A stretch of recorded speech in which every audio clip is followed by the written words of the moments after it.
Next up, we're going to go through the handful of Criterion discs I've picked up. This first one is one of these Voyager titles that, it's technically not a Criterion, but it's the Voyager company, and so it's basically like the side label of Criterion.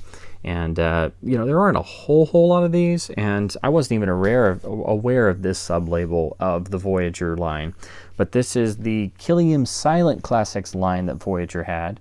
This is the silent film The Beloved Rogue, starring John Barrymore.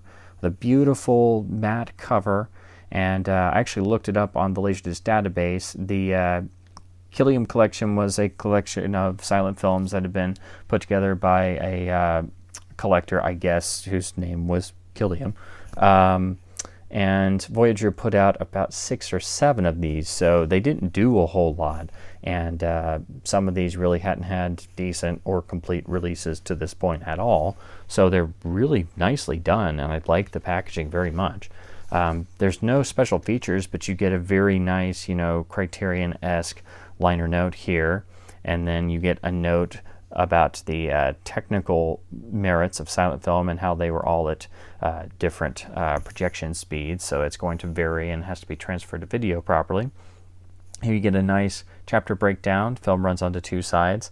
And it's just a really nice disc with a digital track of a accompanying score. So I don't know if this film really has any good later DVD or Blu-ray releases. At least it doesn't that I know of. So just nice to find this, and now I'm going to have to go out and track down the other 5 or 6 of these Voyager silent titles. All right, well, let's get this started off with Criterion number 17. This is, of course, the initial special edition release of The Graduate.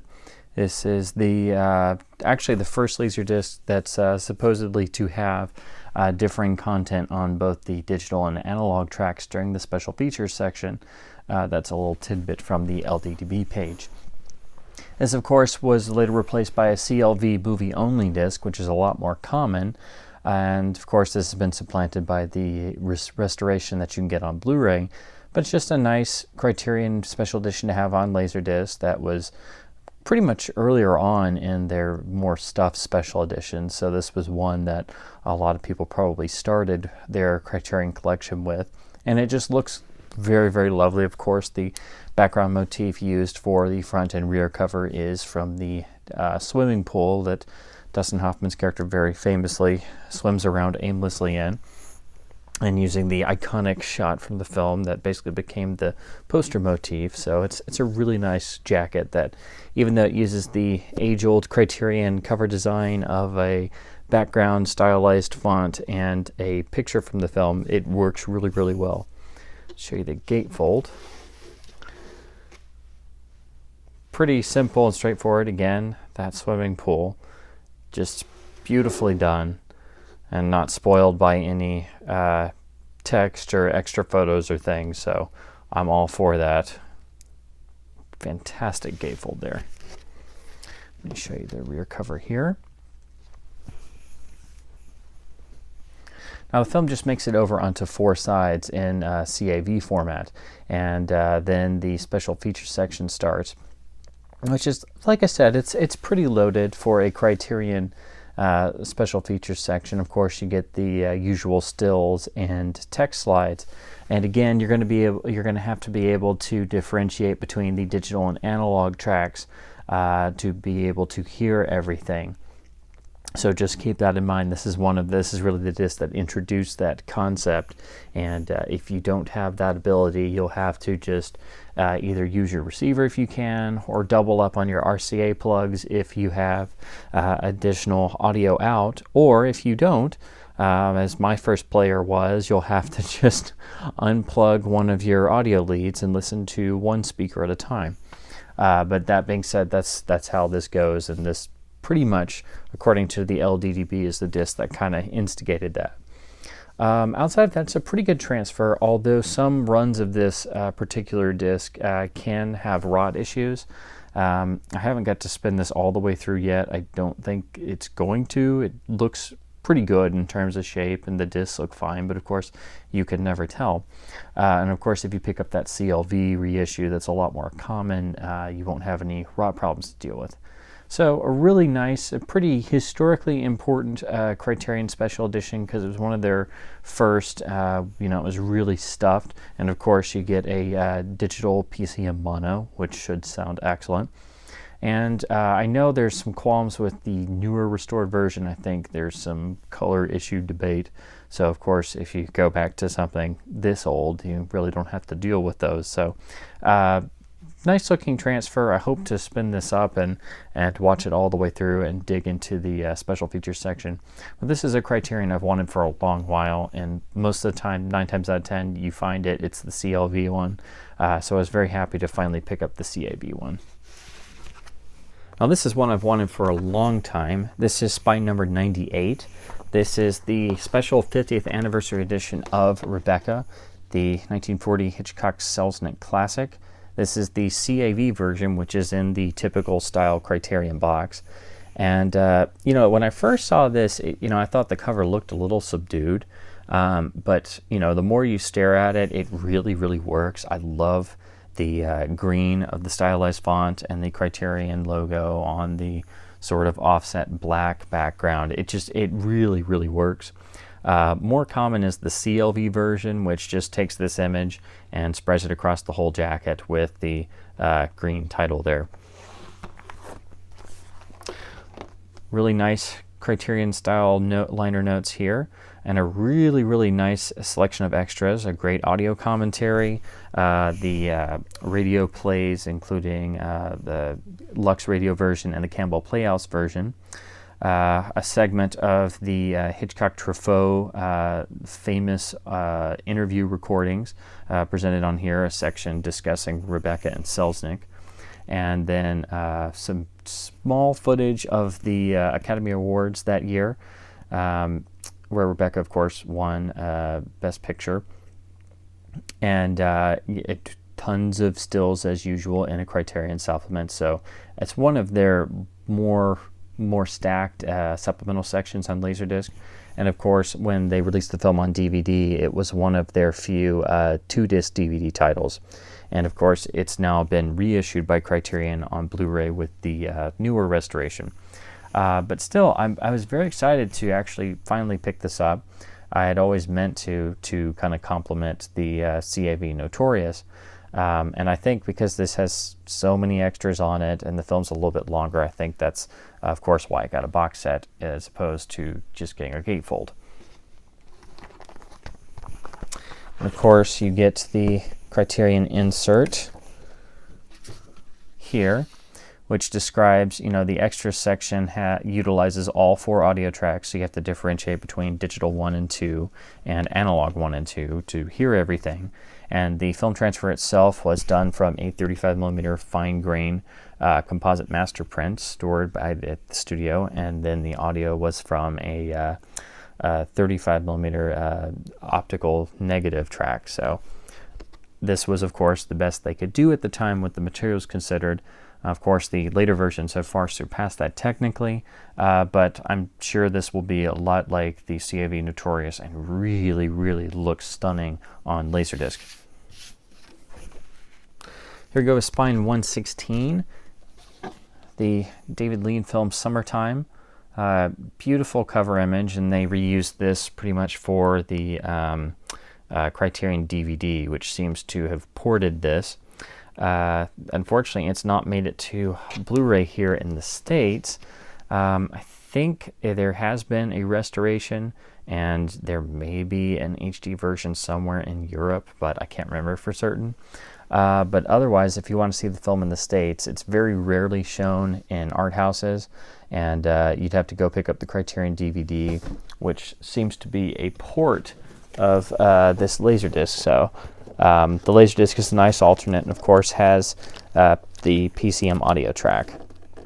You get the typical nice Criterion liner notes, and then pretty much the only special feature is the fact that this is a brand new transfer, and at the time was a restoration done and first presented on this Criterion Laserdisc in terms of its video premiere.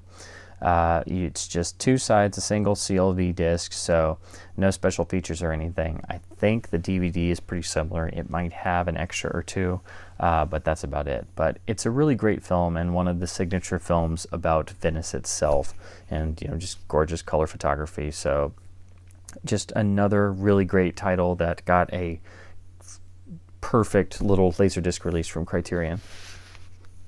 Here is Spine 123. This is the Criterion movie-only release for the Big Chill. And of course, Criterion finally got the rights back and has put it out on Blu-ray with some nice special features. So this is really not necessary, but it's just another Criterion movie-only disc that occasionally pops up for super cheap. So I'm not going for a completion or anything, but I can't say no to a cheap Criterion. So this is just a movie-only disc again. Nice looking cover. You get pretty much the whole principal cast here. And show you the rear. Again, pretty straightforward. You do get a nice little essay, and the text looks really nice. It's nothing really much to write home about. It's pretty straightforward, but it was nice for Criterion to get the rights. They could put out a letterbox transfer with digital sound, because otherwise it pretty much would have just probably had maybe a widescreen reissue from Sony later on, which of course means potential DADC Rot City. And I think before this it was just a pan and scan disc, so at least nice for Criterion to get a letterbox version out there in the wild. And of course it has a digital track.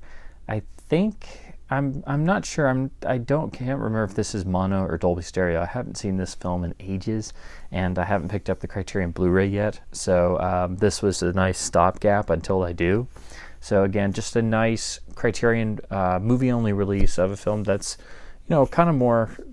I don't know exactly it's a cult classic or not, but it definitely has a following now, and most people have picked up the Blu-ray by now. But if you're interested in a Laserdisc version, there is this Criterion disc. This is Spine 145, the CAV Special Edition of Tootsie. A lot more common is the CLV version, which has the same cover, but so you have to really work hard to differentiate if you're getting the CAV or CLV version. Show you the gatefold, which is pretty nice. As you can see, they've spread out the chapters and supplementals across, and you get a pretty extensive supplement section starting on site 3, the making of, and it's got some video footage with a number of deleted scenes, which is a nice touch. And the supplementals continue on to side 4.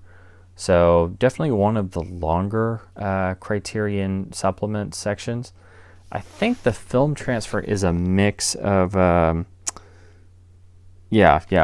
film transfer actually itself is CLV. So this is one of those Criterion hybrid CLV CAV releases. So pretty much the film is CLV, and then all of the extras are in CAV.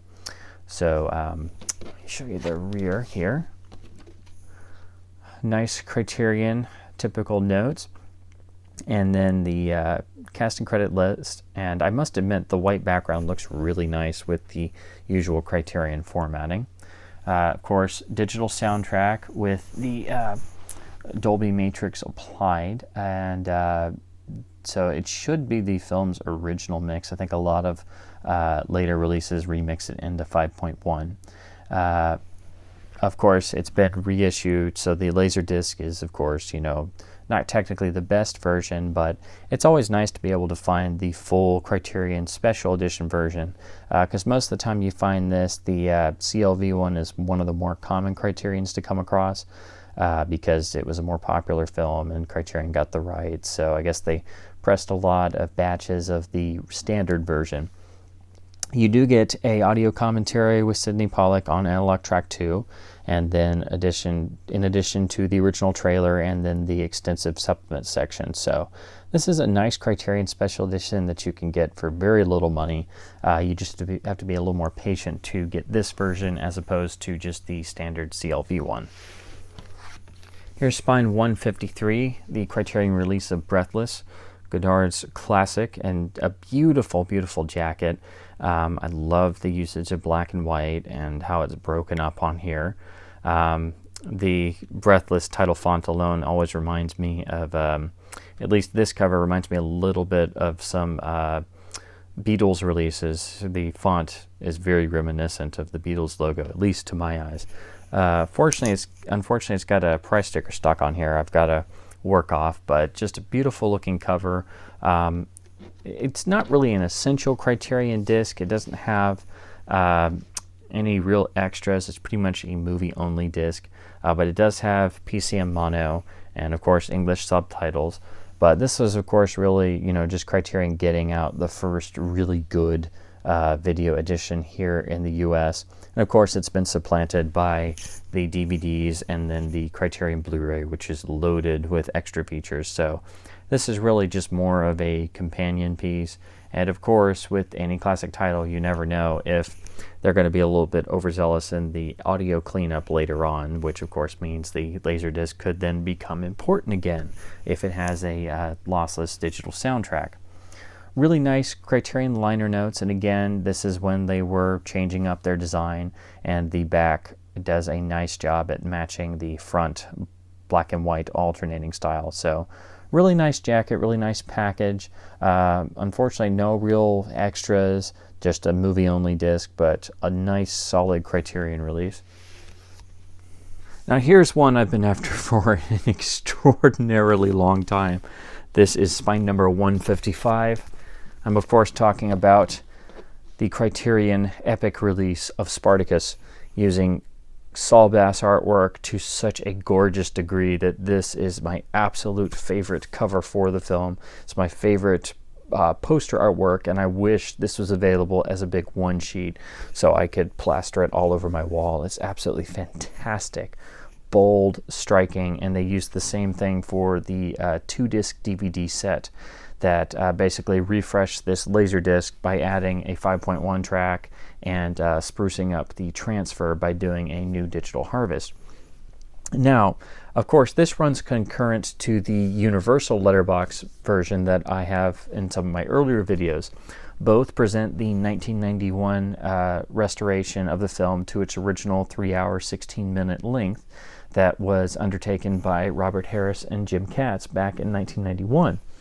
And pretty much the two Laserdiscs, the Universal and the Criterion, use the same image transfer that was done. And then, of course, the Universal handled all the VHS releases and such. And the Criterion version is stuffed with special features. The Universal is movie only. And if you were to compare the two side by side, you can tell the source transfer is pretty much the same. But the Criterion has a lot more attention and effort put into it. The side breaks are better. I think this has some CAV sides. Yes, it does.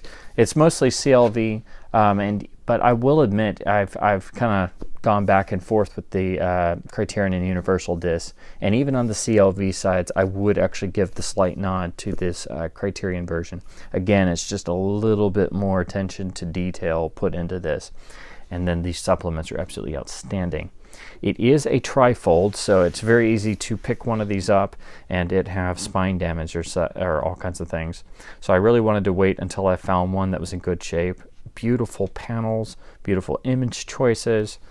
I'll show you the interior panel here with the video disc production credits and then the chapters. The film basically runs all the way in CLV on 4 sides, and then jumps over to sides 5 and 6 and CAV with the supplemental section. Now, all this stuff was pretty much carried over to the 2-disc DVD set, and unfortunately, even though Universal finally allowed Robert Harris to go back and do another digital restoration a couple years ago and release that on Blu-ray, and it's absolutely staggering. None of the Criterion extras have carried over, so you still have to have this Laserdisc or their 2-disc DVD for those extras. And for a Criterion release, it is really stuffed, and all of these extras are essential. This is one of those that belongs in every single film library whatsoever. You don't necessarily have to have the Laserdisc, but at least either this or the DVD for the extras alone. I'll show you the center panel. And then the third panel. So again, even though you have this extra space here, the stills are well placed enough to where it's not distracting to the eye, and it looks really nice in terms of the layout. And nicely enough, they included an insert here that is about the audio track. Now, there is a analog track 1. This is pretty much what you can also hear on the DVD. It's spoken translation, well, spoken from the text of Dalton Trumbo, the film screenwriter. He had a lot of issues with the way the film was being pulled by the various people involved in the production, and he wrote a lot of extensive detailed memos and notes, and these have been dramatized and read by various actors and performers.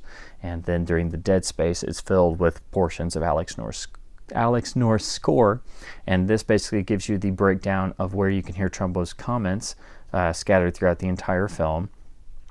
And then analog track 2 has a it's described as a scene-specific commentary, but it's pretty close to a full commentary with Kirk Douglas, Peter Ustinov, Howard Fast, Edward Lewis, and of course Robert Harris himself.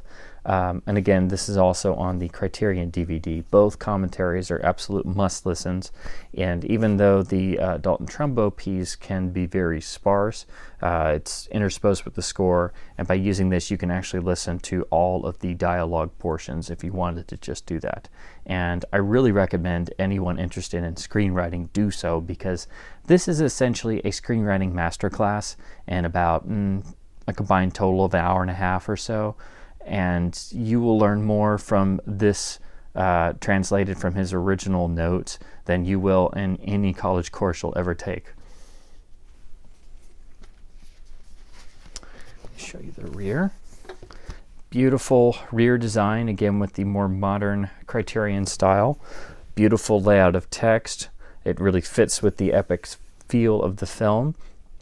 You have the credits down here, and then the Criterion legal blurbage down there. Digital sound. This is a Dolby Surround encoded digital PCM track. This does not have 5.1. Spartacus did not get a 5.1 mix done until the Criterion DVD. The first DVD came out from Universal, takes this master and the same thing that was on the Universal movie-only Laserdisc, and presses it on a non-anamorphic DVD with just 2.0 stereo surround. When Criterion went to make the DVD, they got with Robert Harris and they did a new digital transfer. I think they even did it to HD resolution back in 2000 or so, and when they were preparing this. And then they tried to very carefully make sure it matched dye transfer Technicolor elements so that the color would be as good as it possibly could be on DVD. And that was pretty much the reference for the film for many years, because the first HD master and Blu-ray and HDVD was a DNR nightmare. It was one of the worst HD transfers available, and so you had to stick with the Criterion DVD for many years. And then of course it had the additional bonus of having a 5.1 track. Now that's all been rectified with the new Universal release of the new 4K restoration. It's probably the best Blu-ray money could buy. It's absolutely fantastic. It's dirt cheap, and it has a 7.1 brand new mix that for the first time has the full dialogue panning width that was really kind of limited on the earlier home releases, including this one, because the film was mixed for full 5-channel large format mixing in terms of having it play in the big theater halls of the olden days, and it's probably the best example of dialogue panning you can possibly find. The new Blu-ray 7.1 track is absolutely gorgeous, and for the first time you can hear the full width of dialogue panning. It's present here on this Dolby Surround mix. It would be more present if you saw an original 1991 restoration print like I have, but when they made the home video version, they made sure that they got as much of it in as they could with the technology of the time, but they knew a lot of home systems wouldn't be able to replicate that, because the voices will literally follow characters all the way across the screen back and forth, and it will even flip during character dialogue scenes, when people have their reverse shots, their dialogue will flip axis to match the reverse shots. It's absolutely fantastic to study. And you get a sense of it here, and it's a little bit easier to discern in the 5.1 mix on the Criterion DVD, but it's fully restored on the 4K restoration 7.1 mix. So I absolutely insist that you guys go out and get the new Blu-ray if you don't have it already, and then supplement it with the Criterion Laserdisc or DVD. The big bonus to having the Laserdisc is having the gorgeous packaging, having the beautiful Saul Bass artwork on a Laserdisc jacket, and of course having PCM sound if you're a fan of Dolby Surround mixes, and or if you like having PCM sound for all your extras. But a beautiful Laserdisc, one of the essential Criterion special editions, absolutely fantastic in every way. And if you come across it, it's absolutely essential for any Laserdisc collection. Here we are with Criterion 165, their release of Jules and Jim, the Truffaut classic. Beautiful cover taken from one of the iconic scenes of the film. This is my favorite cover of all the video versions.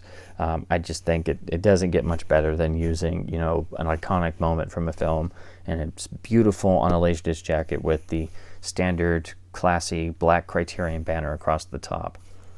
Now again, this is like Breathless in that it doesn't really have a whole lot of special features. You know, the rear cover fits with the front head, but it has, you know, a little bit of stylization to the design.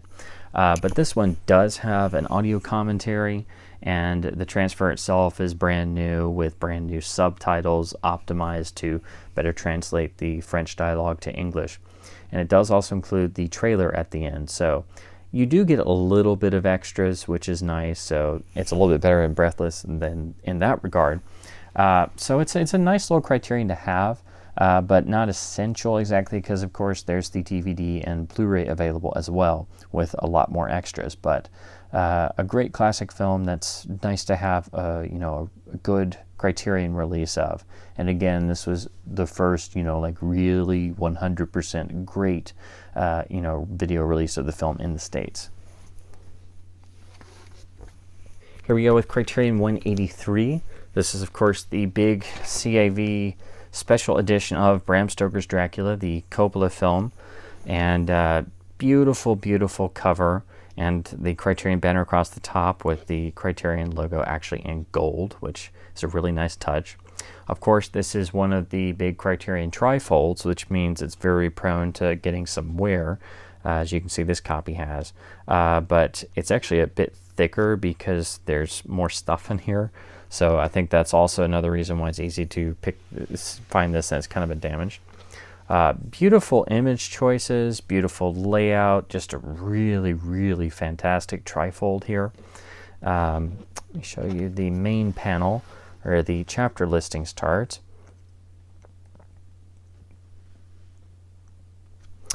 And then show you the main interior panel.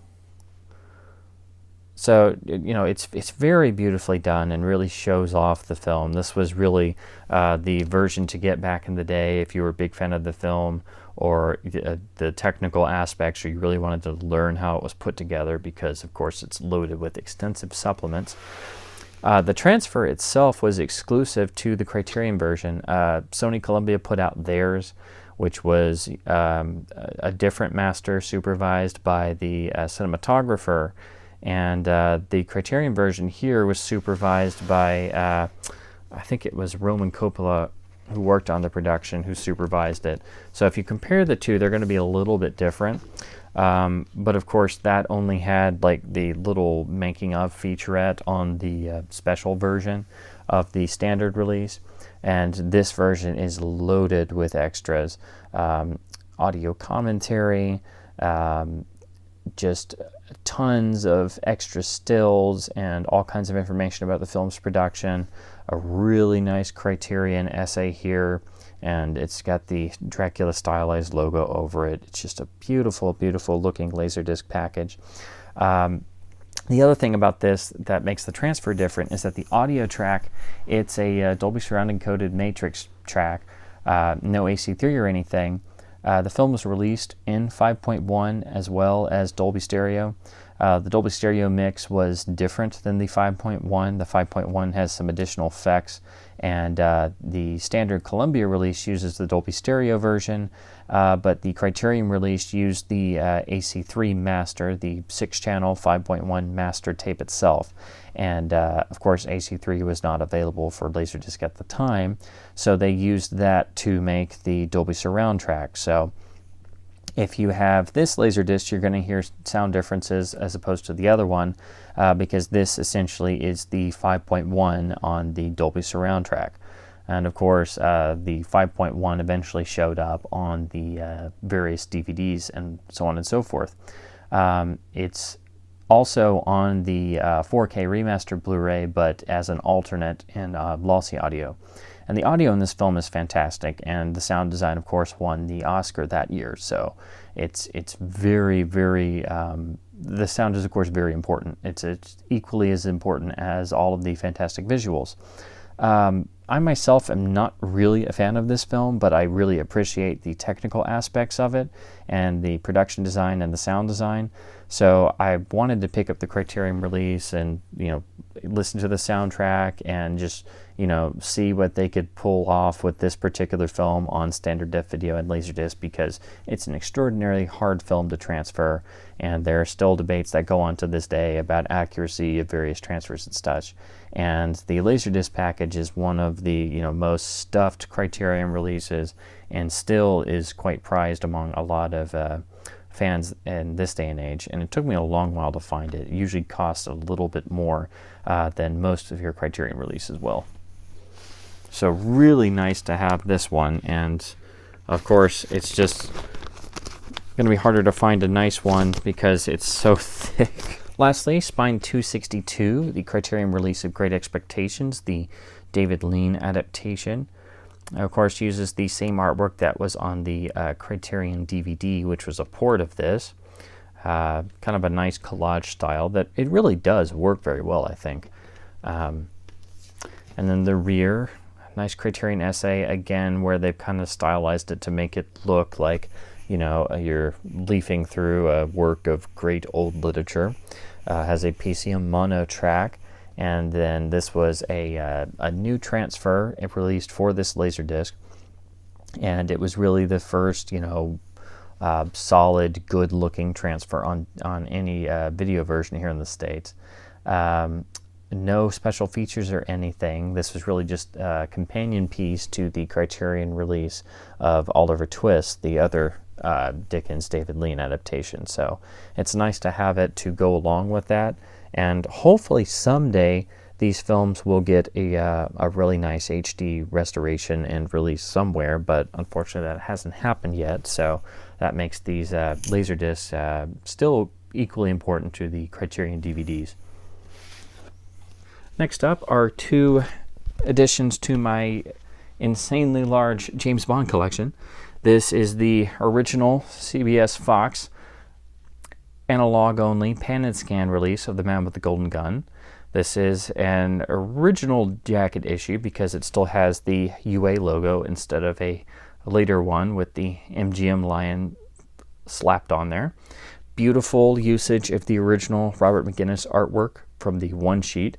It pretty much takes the central portion of that, kind of shifts it over to the side, I guess, to accommodate the CBS Fox logo. I picked this up recently, so I've only gotten to spin through it a little bit and kind of compare it to some of the later releases. This film was not issued very much more often. It was only reissued twice after this.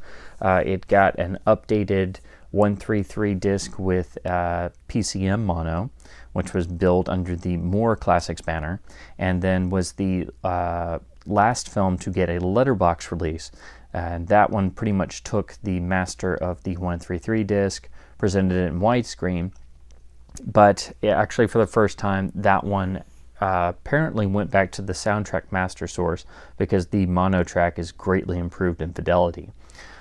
This disc is, of course, a bit contrasty if you compare it to the other two. It it looks pretty good for what it is, I have to admit. And of course, it sounds pretty good too. And I'm not sure, I only like glanced at it for a second because I just actually got this in the mail a few days ago. The problem with a lot of these is you do run into some time compression, and Live and Let Die is time compressed on disc. So is The Spy Who Loved Me in this CBS Fox series, and I think this one probably is too, but I'll have to double check it for sure. That's one of the problems you run into with these CBS Fox Bond titles. The reason why I started really picking them up was just to look for transfer differences and to have the original video masters and the best picture quality possible, just to really see what they look like. Because if you go all the way back to, you know, VHS tapes and early tapes from the late 70s, early 80s, it's really hard to discern transfer differences, and it's a lot easier to look at it in, you know, Laserdisc quality, even if it's early Laserdisc quality. So again, don't come to this expecting the best version of the film on disc. For that, you'll need the letterbox pressing, which is fantastic. If you like the alternate 133 framing, you can pick up the More Classics version, which uses the same print as the widescreen transfer. And but this is nice for what it is. I just wish these discs weren't time compressed, and of course I do wish they had digital sound. But seeing as this was one of the less popular films, it's not really as worn and torn as it could be. But of course, the print they seem to use for all the video masters was either an interpositive or a release print, because they all have real changes that are visible. That's just some interesting little tidbit I picked up. But anyway, it's a nice release from CBS Fox in terms of how this series goes. I just wish you didn't have to worry about time compression on these. Next up is one I've wanted to pick up just for comparison's sake. This is the first release of Octopussy on the rarely used MGM UA early Laserdisc banner, where they have this sort of rainbow bar at the top and then the gray block with the laser video disc information. It is stereo encoded, of course analog only, and pan and scan. Now, a lot of these early MGM discs are prone to rot. I had the one of Network with this same artwork design from the same era, and that was rotted to crap. And it was, when it wasn't rotted, it was very contrasty, very soft looking, and just not very good. So I haven't got to spin this up yet. I don't think this one really has the same amount of rot issues as some of these, some of the other early MGM Laserdiscs. But I just picked this up out of, you know, for completion's sake, to, you know, see what the earliest Laserdisc transfer of Octopussy looked like. And of course you can see this is pretty much sized for tape, so I'm sure it's going to be the same master as what the original 1980s Octopussy VHS and beta releases were like. So this is really not essential. Of course it is 2 discs, so you don't have to deal with time compression issues, thank goodness. That's one upside. And of course this was the first film in the series that came out theatrically under the MGM UA banner. And then after this point, MGM started reissuing the films under their own banner, and at first stuck with the CBS Fox discs and just slapped an MGM logo on the front, and then eventually got to the point where they started redoing them and they didn't have time compression and rot issues. So this is really where the films on disc started to turn around, thank goodness. But of course this is not really a sterling example of the quality you can expect from the later releases. Now next up are the couple of box sets I picked up. This is the Technicolor Restoration box set of An American in Paris in full CAV. This pretty much, I think, was done to complement the CAV restored Singing in the Rain that MGM put out about the same time. Of course, because this is 3 discs, it had to get a box set, whereas the Singing in the Rain one was 2 discs, and so it was just in a regular gatefold. This isn't super common. I was happy to find this. I'm not really a musicals person, but anytime I can see these early 90s Technicolor restorations on Laserdisc with the PCM tracks, particularly PCM mono, where things aren't really touched or messed around with, I always get really interested to see the best quality of how things were when they were first cleaned up. And then, of course, you can compare and contrast to later releases to look for any differences. Now, of course, if this wasn't a box set, it would look like pretty much any other standard MGM disc. You can see the familiar layout. It's pretty straightforward, and it does include the film's original trailer. The big benefit is, of course, having digital sound, being a brand new transfer, trying to look like Technicolor release prints, and being in full CAV. I haven't spun this up yet, but if it's anything like the Singing in the Rain release, the picture quality will be absolutely stunning. You do get this nice custom insert here, which looks gorgeous. Nice backdrop with some really good text. This isn't common for MGM box sets. They would usually have a little paragraph or so about each film. So this is one of the nicer booklets I've seen in one of their box sets. And of course, the whole background is a pastel tinted black and white still, which is, of course, MGM's favorite thing to do. Which, once you kind of get used to it, it's a nice style, I guess.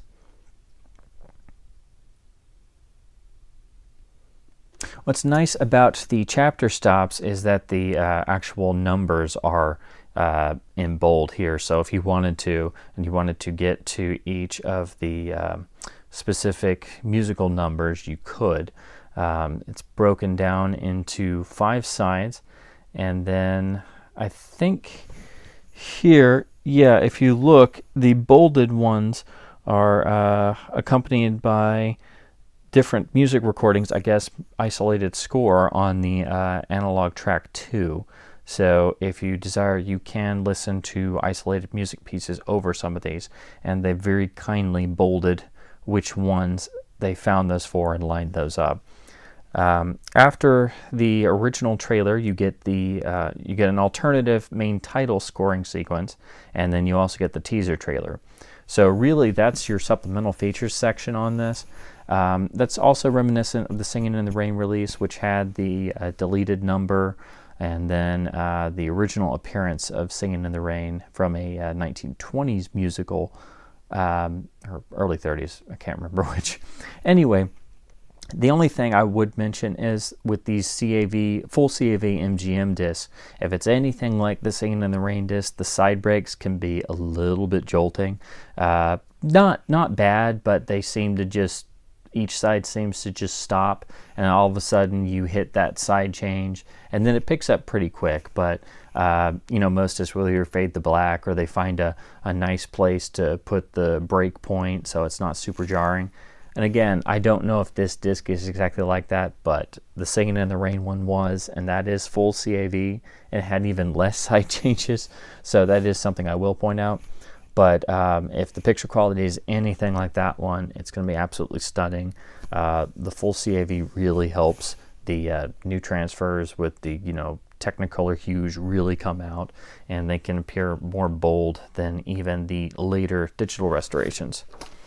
And I know this film has had its debut on Blu-ray and looks really good, but again, I'm kind of excited to see what this looks like. Here's another one that's been restored later in HD, but first debuted in the big Laserdisc box set. This is the Republic Pictures 40th anniversary release of The Quiet Man, the John Ford classic. And as you can see, it's very similar to how they were doing It's Wonderful Life on Laserdisc at the time. And they've produced an original poster here, which looks lovely. Of course, as you can see, it's sized with the same dimensions as a poster, and very obviously could easily be slapped onto a VHS tape. Show you the rear. I will admit, this is, it's very simplistic, but it's very stylish.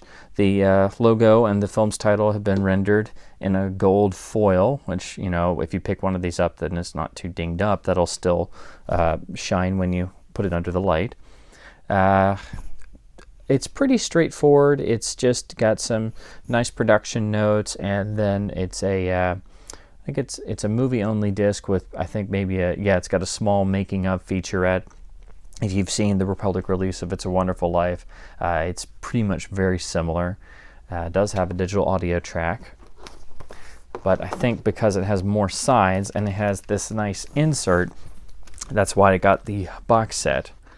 Now here, basically reproduces an original lobby book for premiere shows of The Quiet Man. So this is just a nice touch.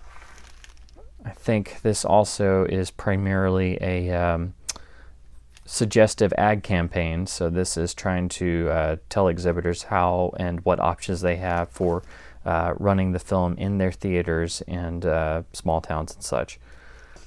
So just really, really nicely done. And of course, an example of how films used to be sold and promoted, and of course how they aren't anymore.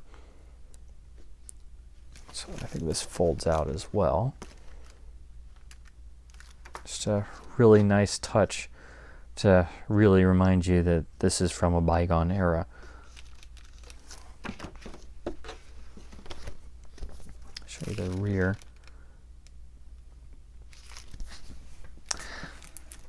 Now, outside of that, it's just, of course, it's actually only 2 discs, so they really didn't need to have a box set, but they did very nicely include some extras. Let me get these out here.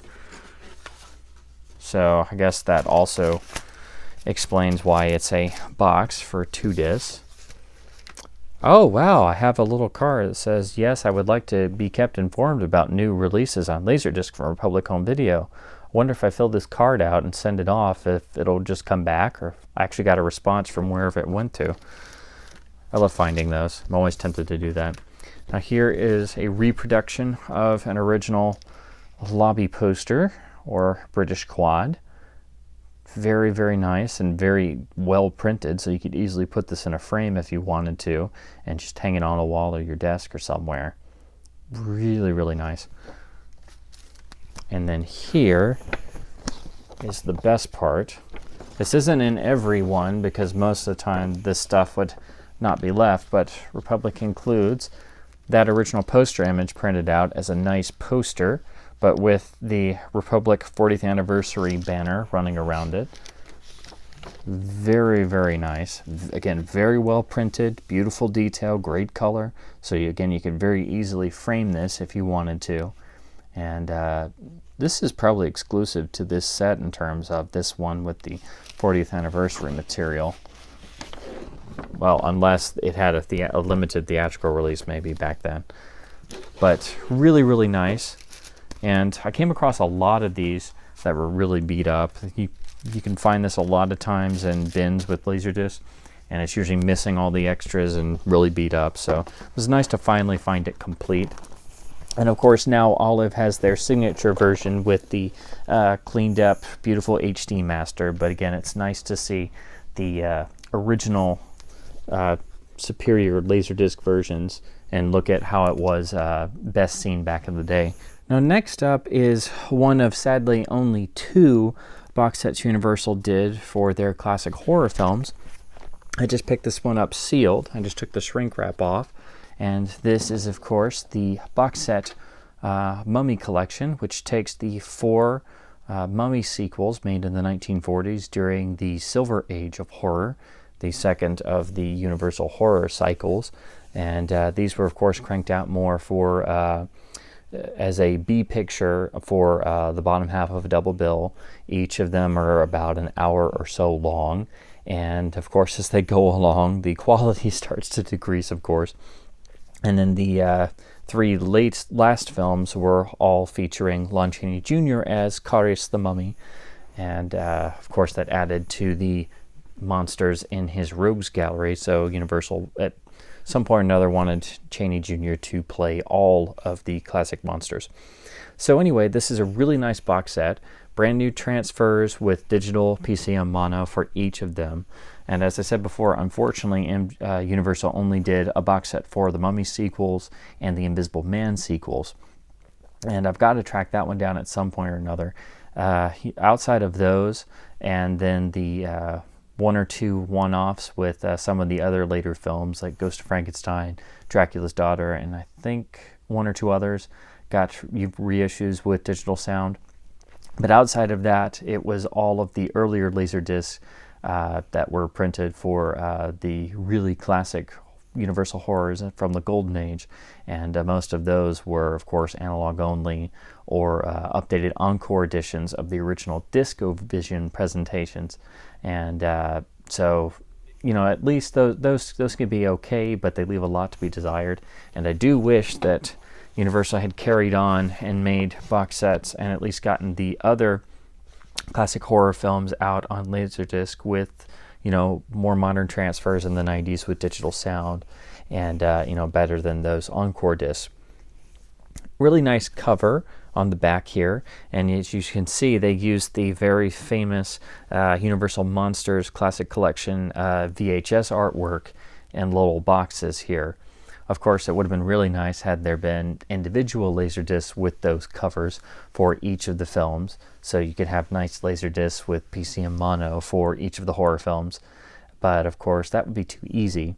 And later on in Japan, they did do a number of those. So if you want the absolute best Laserdisc editions of some of the classic Universal horrors, you have to do yourself a favor and track down those Japanese Laserdiscs, which of course are not easy to find, very rare, very expensive, usually have to come from Japan, and of course have hard-coded Japanese subtitles. So there are a lot of trade-offs. Just like there's trade-offs to some of the DVD transfers, and although the Blu-ray restorations are great, they're not necessarily always perfect. So with these classic horror films that were printed and reissued to death, you're always going to run into issues of missing frames, audio jumps, so on and so forth, censor edits throughout the years and reissues. So it's nice to have a really nice version of these Mummy sequels, even though I really only love one of them, and I endure the other three. But anyway, it's a nice box set, and I was very happy to finally pick it up at a good price, and it was still sealed. So this is a 25-year-old box set here, unsealed and opened up for the first time, just as if we were opening the Crypt of Caris himself. Sorry, I had to be a little dramatic. It's a side hinge box, so bear with me. And it kind of hangs open, sort of. You get a nice insert, and other than that, standard Universal discs. They are encoded with the Mummy Collection on each label. So that means, of course, you have no idea which film you're playing if you can't see the number in the dark when you're changing discs around. So yay, thanks guys. And I don't think there's anything under these except foam. Special edition foam. So let's go to the insert here, which uses the custom artwork of the front, and then has very nice text and stills, and I believe this pretty much replicates what is on the rear cover of the VHS releases from that classic collection, which of course a lot of people, myself included, grew up with those. They're highly collectible, and again, I just wish they had all of those horror titles had come out on Laserdisc like this. Like I said before, I think it was just the Mummy set, Invisible Man set. Oh, this is quite nice. Here you have Caris from the best sequel, The Mummy's Hand, and this is of course the one time that Tom Tyler played Caris, and is, I'd argue, a bit more physically imposing than Chaney was, simply because he feels a little bit more mobile, and of course the film is like 1,000 times better than the later ones. But the later ones have their moments, and they have some great classic horror moments, and have beautiful black and white photography in them, even though they are 1 hour long cheap B programmer fare. But they do have their fans, and I rewatch all of them every single Halloween because I have problems. But anyway, just very nicely done, and like I said, it replicates the VHS text and artwork from those releases. So if you pick this up, you don't have to get all the Mummy sequels on tape if you collect the older transfers like I do. Here is the chapter index. It's just 3 discs, 6 sides, and then very nicely, side 6 ends about halfway, and you do get additional trailers for the Mummy's, it's Mummy's Ghost and Mummy's Curse. Trailers are included. I don't think the other ones have their trailers on here. No, I take that back. They split it up here, so side 3 has the trailers for Mummy's Hand and Mummy's Tomb, and then Mummy's Ghost and Mummy's Curse are on side 6 after those 2 features. And then each film has a chapter with some production photographs. So that is a nice touch, and that's far more than Universal would usually do. And again, it just makes me wish that the other horrors had come to Laserdisc at this era instead of earlier on during the Encore days. So this is one of the, Laserdiscs you can pick up of the Universal monsters, and you're good to go. They're well done, PCM mono, good transfers, trailers, a tiny bit of extra features, and some good text, so that's a nice touch. And then the rear just has the MCA Universal credits, but at least they kept to the underground tomb imagery. And I think if you did these side by side, yes, they do. So it actually goes across. So this is basically what a wider version of the cover image looks like. So really well done, and again, unfortunately, they only did the Mummy sequels and the Invisible Man sequels like this, so seeing as how nice this one is, I've really got to track down the Invisible Man set to have the other nice Laserdisc set of classic Universal horrors. And again, if you've never seen any of these, I do recommend them, especially the Mummy's Hand, but of course they are nothing like the 1932 original Mummy, which is a masterpiece. Next up is a pretty rare box set that I was happy to find. This is the MGM UA release of the complete Showboat that has 3 major versions and then elements of the original 1929 film. Of course, the main draw is the 1936 film made by Universal, the epic directed by James Whale, which is really one of the last films he had full creative artistic control over. And even though it was a large budget epic, it is extremely well made and definitely the best version. Of course, all the earlier versions were suppressed when MGM made the Technicolor 1951 remake, and as was very common when studios would do remakes, they would either buy rights or suppress the originals. Sometimes the originals would even be lost, or good elements would be lost, or they'd be irreparably damaged. So it's really lucky that we have the earlier versions, because the 1951 version will, it does have its fans, but it's quite boring. And it is not at all a patch on the 1936 version, because James Whale, of course, was a genius and unheralded in his time. Now, the 1936 James Whale version was, of course, issued by Criterion earlier on, and there is a special edition CAV set that I'd like to find. It has, I think it has a commentary and a little bit of extras, but this really kind of spiffs everything up by including the other versions and what survives of the earliest 1929 version, and of course has digital sound. And MGM would, whenever they would redo something that Criterion did, usually the AV specs would be a little bit improved, because not only was it a bigger studio, but it would usually be a couple years down the road, which could mean a lot in Laserdisc terms. This box set is not easy to find and very uncommon. It's loaded with all kinds of extras, a lot of it on the analog tracks with extra commentary, and actually I think, it is a full commentary track, and then extra audio sections, and I think sections from radio programs as well. And this has not been reissued at all since. Warner Archive finally was able to put out the 1936 Showboat on DVD, but it's pretty much the same master for this Laserdisc. It's not really been restored. They hope to do an HD restoration and put it out on Blu-ray, but it hasn't materialized yet, and that would hopefully bring some of these extras back. But until that happens, this is the only way to enjoy the extras and have the 1936 version with PCM mono. And so this is basically getting what you can get on DVD on Laserdisc, but with all the extras and bells and whistles, and you get the Technicolor remake thrown in for free, essentially. Of course, that's out on DVD because, you know, irony. But anyway, let me open this up. I'm really excited to watch through this. Really, really detailed text in this insert. It's just a single page, but as you can see, the text is very small because they packed a lot on here, because they're talking about all the different versions and what survives of the earliest version. Now, over here on the back, you have the extensive chapter notes, supplemental notes, and then the cast and crew of the 1929 version, 36 version, sequences from from the 46 version, and then of course the 1951 Technicolor remake. I'm gonna have to refer to this because there's so much cramped in here and I can't see upside down.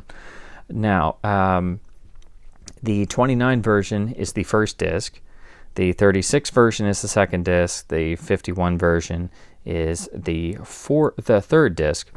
The supplemental section starts on side 7, which has the Showboat excerpt from the 1946 film Till the Clouds Roll By. Then it goes into trailers for the 51 version, stills galleries for the 3 theatrical versions, and then behind the scenes publicity stills. Now, all the rest of this goes into the audio section, which is pretty much detailing the commentary, and then the analog extra tracks, which have music only sections. And again, this is you have to really scrutinize because there's a lot crammed on here. So basically, for each of the film, for the 29 version, you have the film soundtrack on the digital tracks and extra music recordings on the analog tracks. For the 36 version, it's the film soundtrack on both digital and analog track. And then on, let's see, for the 51 version, the digital track has a stereo soundtrack. The analog left track has the film soundtrack, but with Ava Gardner's actual vocals. I think, if I remember correctly, she was, of course, redubbed by a professional singer. So if you listen to the analog left, you get the option to watch the film, but with the actress's actual vocal. And then on the analog right, you get an audio commentary. And then on, let's see, on side 7, which is the excerpt from the 1946 film, it's the digital and analog soundtrack are the same. So again, it's really a mouthful to try to explain all this. There is a lot crammed in here on all the various audio tracks.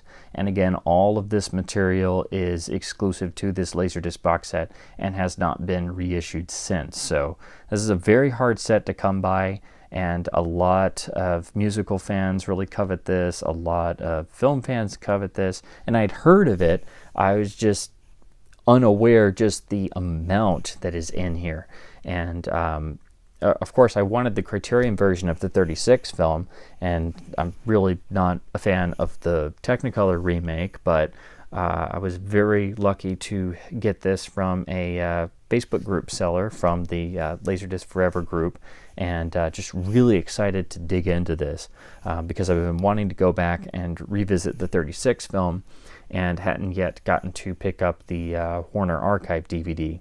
And hopefully they do get to do a restoration and put it out on Blu-ray at some point.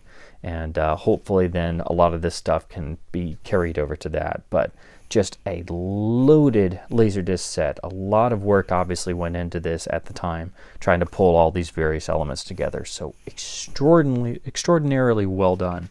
And of course, it's a lot of discs, so this is a thicker set. So if you do manage to find one of these, be prepared for, having to pad it out, or that your seams may split, because this is a thick, well-stocked, stacked box set. Just a fantastic, well-researched and documented Laserdisc set. Probably essential most for Showboat fans or musical fans, but just really, really nice, and I'm really excited to dig into all this. Now, next up is another extremely rare box set. I did not think I would come across this. It usually goes for a good amount. I don't think they printed too many of these. This is the Wayne RKO Collection box set. That is just a beautiful, beautiful piece of work, and pretty much is a reissue for a couple discs that had already, a couple films that had already come to Laserdisc first, and then includes 2 parts of John Ford's Cavalry trilogy as well. All are either remastered or new to Laserdisc. All have digital PCM mono soundtracks, and I'm really excited to dig into this because I've been really trying to get into John Wayne's back catalog and see all the John Ford films I've missed out on. And anytime I can find one of these, remastered, cleaned up Laserdisc box sets, it's really nice. But as I mentioned before, this is really rare. I don't think they made many of these because this goes for usually a very good amount on eBay and the Laserdisc database. Now, it is a Turner Home Entertainment release through Image. Of course, Image before had put out Tall in the Saddle, and I think maybe 1 or 2 other of these films. And of course, I went through Tall in the Saddle in my other New Arrivals video. So it's just pretty straightforward here. They very nicely included original posters and lobby cards to represent each film, and the digital sound moniker. It's a spine-attached box set, of course, because they just loved doing that. But it does stand open pretty well, and you get a really nice lengthy booklet for each film, and each one is dated, so that's very nicely done. It's kind of a uniform design that fits in with the cover formatting. Now, the first film is just movie only, single disc. Here is Tall in the Saddle.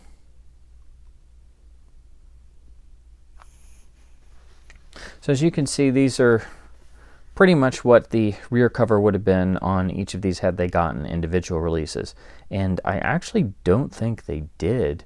I think She Wore a Yellow Ribbon and some of the other films in here had gotten some earlier releases that either would have been analog only or, like Tall in the Saddle, were just standard Image Entertainment classic releases.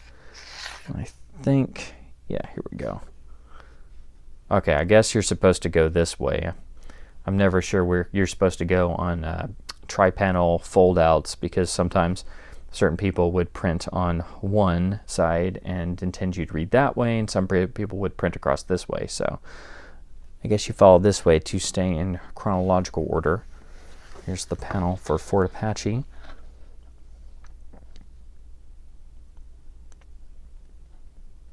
And as you can see, they just run through straight sides. So Fort Apache technically takes place on sides 5, 6, and into side 7. So, but since there's so many films crammed in here, I won't begrudge them for that.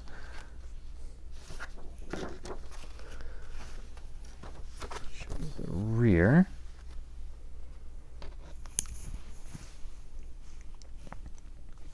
And here at the end, after Flying Leathernecks finishes, you do get the trailers for Fort Apache, Back to Baton, and Flying Leathernecks included. So no special features sections or anything. It was just a box set put together to get cleaned up transfers of previously released discs and some films that I guess hadn't come out on Laserdisc already. So a really, really nice set. Let me show you the actual discs, and of course there's a lot in here. So pretty much just standard white with blue text Image label, but you do get a little small version of the John Wayne Collection logo that's on the booklet and front cover. So nothing special in terms of extra features or goodies or things, but it's a lot of films in here and a lot of Laserdisc sides. Again, I never thought I'd actually own a copy of this. This goes for a lot of money and is very hard to come by. So I'm really excited to check this out and look at the transfers for these, look at how you know, the Ford Cavalry films look compared to their DVD and Blu-ray versions, and then compare Tall in the Saddle to the older image disc, and it's probably going to be a bit better, so I may be maybe getting rid of the older disc at some point if it's a lot better on this, which I'm sure it probably is. But a really nice set. If you ever find one of these, highly recommended, if only for the 2 John Ford films, and of course essential for John Wayne fans. So really nice find. All right, so now we're going to start with the main part of all my new arrivals, and of course the way I do my regular selves is I just go in chronological order instead of doing alphabetized or anything else. It's just how my head works. So we're going to start with the reissue of the 1932 classic Grand Hotel, an MGM UA release. This came out on some earlier analog-only discs. It's a really nice stylized cover, I have to admit. I really like it. Of course, you can tell it's pretty much designed for VHS dimensions, and here they've put the main star credits. The big addition here is, of course, being a slightly cleaned up transfer on disc with a digital mono track, as opposed to being an earlier analog-only release. It's single disc, but it does have a gatefold with the typical usage of some pastel tinted stills, but it looks very nice, kind of has a slight glossiness to it, which is uncommon for MGM discs. And here is the other gatefold panel with the chapter stops. Again, single disc, two-sided, but it does include a reissue trailer at the very end, so nice of them to do that. I think packaging-wise, this is like how they reissued Ninotchka, and I guess the idea was that they were going to reissue some of the big Garbo titles, but I guess I haven't seen a lot of the others. I don't know if they did all of them. And of course, eventually Warner Brothers took back over the library and put out the Garbo Signature Collection box set. And I think out of those, only Ninotchka and Grand Hotel have made it to Blu-ray. So you can get this film on Blu-ray, and it's quite nice. But it's nice to find the best version on Laserdisc with the digital mono track and with this really nice cover and such. So really nice find. And if you are looking for this film on Laserdisc, definitely go for this one over the earlier analog-only ones. What would life be like without any Marx Brothers? This is the MGM UA reissue of A Night at the Opera. Again, like Grand Hotel, this is a slightly cleaned up transfer that adds a digital mono track. Unfortunately, the cover's a little dinged up, but these aren't super common, so I don't mind when I pick one of these up for super cheap. Pretty straightforward, no gatefold, so you get the pastel colored stills on the back. And it does include a theatrical trailer, so MGM UA were pretty good about that. If they found one and it wasn't one of their much earlier discs, they were usually pretty good about putting that either on the beginning or end. So again, not essential, because of course these films have been presented on DVD, and the Universal ones have been restored and are now on Blu-ray, but nice to have. And if you're looking for this film on Laserdisc, you're going to have to pick this one up. Of course, the earlier ones are going to be analog only, earlier pressings. Next up is, of course, the 50th anniversary issue of Gone with the Wind. There are several print runs of this, but basically in 1989 there was a reissue, and they made a brand new master for all the home video transfers, and they all pretty much used versions of this cover artwork. Of course, everything was going to be designed around Laserdisc, and then it's going to trickle down with the VHS release being the same master, but of course on tape. And then all of the broadcast airings were pretty much standardized to this new restoration and this new video master. Of course, it has a PCM mono track. This was the first edition on Laserdisc to carry a digital track. So that's really the draw of this. And of course, if you want a version on Laserdisc, you can pick this up. Simultaneously, it had a CAV release, which is in a box set using the same famous artwork imagery, just presents the whole film in CAV. The making of documentary, that's I think is pretty much feature length, called Making of a Legend, is also on Laserdisc, but it's just a separate, I think, a single CLV disc. It's not included in any of the box sets or other releases. So I think it was released at the same time as this as a standalone additional title. And again, this went through several print runs. I think some include a booklet or maybe like a stapled booklet inside. You can usually tell the difference between some have gold foil on them, some change the layout of the wordings and typefaces. I think this is the first jacket though. You can double check all this on the LDDB. There's a ton of releases of this film on disc before this, and then after this it was of course the CAV version, and then eventually there was the final release from 1998 that was based around the 1998 restoration that played in theaters, but it used a cleaned up version of this master and used the brand new 5.1 track that was made for the 1998-1999 theatrical release that was painstakingly made to bring the mono into the modern digital sound era. And the first DVD used that video master but dropped that 5.1 track. So that 5.1 track is pretty much exclusive to that last Laserdisc. Unfortunately, I've never seen that because it's very rare. So if you ever come across that, that'd be a nice find. The gatefold is very well done, exceptional for MGM. They don't clutter it with anything. Looks very nice. And here you have the very well done chapter stops. The film makes it onto 4 sides. No special features, but it does include color bars at the end in a very Criterion manner. So you can tell they were really wanting to make sure this release was done right. And here's the rear. Again, pretty similar to MGM discs of the time. It's just printed on a black background, I guess to give it more gravitas. And it does work. I mean, it looks really nice. And if you just want a simple edition of Gone with the Wind on Laserdisc, I'd say go for this one because, of course, you won't have to flip sides as much. I've really got to get the CAV version at some point. I really want to see what the... how it looks on full CAV, but I will admit this looks very good and sounds excellent.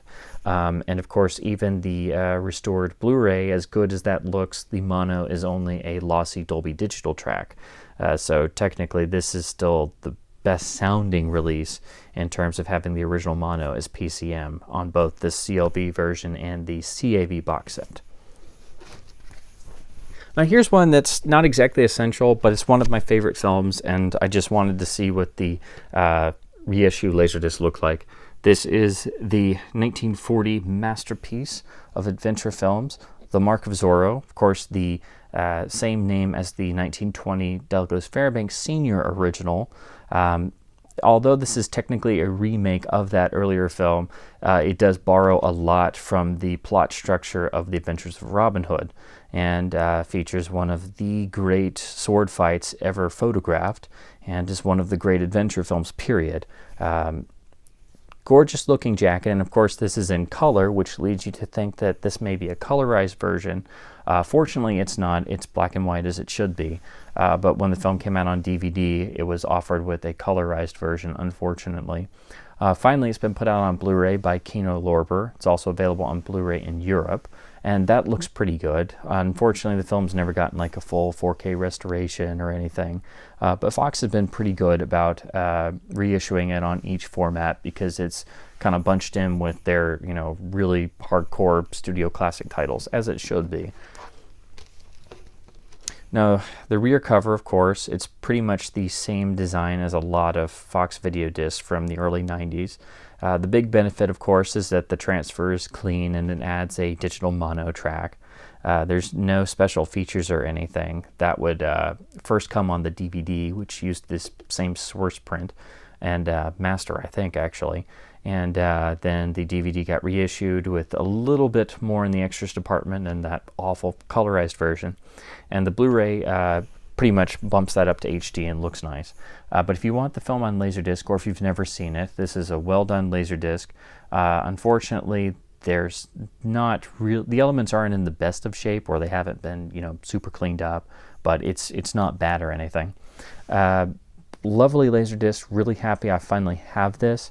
But if you've never seen this film and you like any adventure in your life, highly recommend it. Of course, The Mark of Zorro is famous for being the film that Bruce Wayne and his parents went to see on the night that they were murdered in Crime Alley. Of course, when the original comic was written in 1939, Bob Kane and Bill Finger were pretty much referring to the Douglas Fairbanks 1920 film, but a lot of times it's been retconned to be the Tyrone Power Fox 1940 remake. But both films are extraordinarily important and extremely great, and I could babble on about this forever, but it's a really nice Laserdisc, a really nice upgrade to the earlier versions, and very happy I finally have it. Going up to 1943, this is the MGM UA of Lassie Come Home, also another one of their new Technicolor restorations, and replaces an earlier, I think this came out on Laserdisc before in the analog-only era, and adds a digital mono track. Nice looking cover that fits with the MGM kind of house style, easily sized down to VHS dimensions. Single disc with, I was about to say no special features, but it does include some short subjects that tie in with the film pretty well. Really nice rear cover image. Just a nice catalog reissue of a MGM UA title that gets a new Technicolor restoration banner.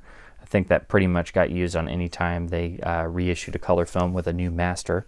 But just anytime I see one of these, particularly with the Technicolor banner or a digital soundtrack reissue for dirt cheap, I'll definitely try it out. So excited to spin this up and check it out. Also from 1943, this is the CBS Fox release of The Song of Bernadette with a digital mono track. Again, pretty straightforward and a little bit earlier because it carries the CBS Fox banner still, but a really nice looking jacket with some nice gloss. Unfortunately, it's multiple discs shoved in a sleeve and it's prone to crinkling, as you can see. Here's the rear. Now, I haven't seen this film in ages, but this pretty much is it's a well-made drama, and of course interesting for me especially because it's an early Vincent Price appearance, and it's always interesting to see his earlier career roles, particularly in straight dramas or comedies, where he gets to explore other sides of his acting style that really didn't come up later on once he got pigeonholed in the horror genre. So a nice CBS Fox release with digital sound, and it's on 2 discs, so there's no issues with time compression because this is a little bit later than the earlier CBS Fox releases, and not super common either. So again, anytime I can find classic Hollywood with digital sound, I'll go for it if it's cheap. Carrying on with the noir classic Laura, also with the CBS Fox banner, also a little bit later on. So it's a nicely printed jacket with a digital mono track added.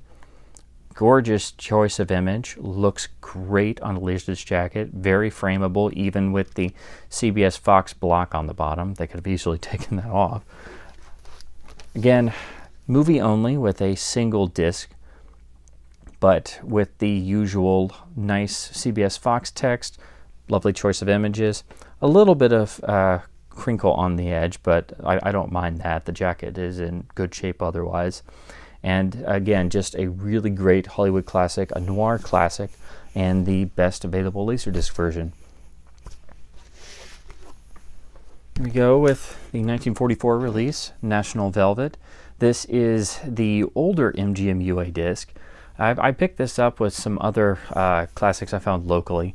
I hadn't realized that there's actually a slightly later version. I think it's the 50th anniversary or 45th anniversary MGM reissue that adds a spiffed up transfer and a digital soundtrack. So this is still a analog only release. But it's a pretty nice jacket, and I'm sure the transfer will be pretty good. I think this is from 1988 or so, so it shouldn't have any rot issues, and it should look pretty good. I think the later one would probably just have a slightly sharper video transfer and, of course, the addition of digital sound.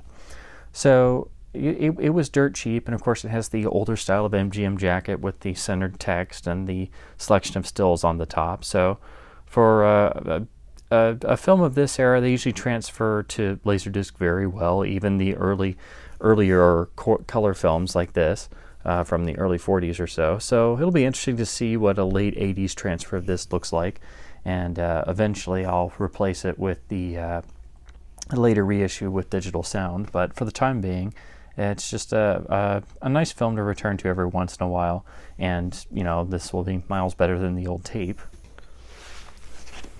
Next up, another 1944 film. This is Show Business, released by Image Entertainment, and this is a title I've never really heard of before and have no real knowledge of, so this is just a blind buy because I'll basically watch anything from this era.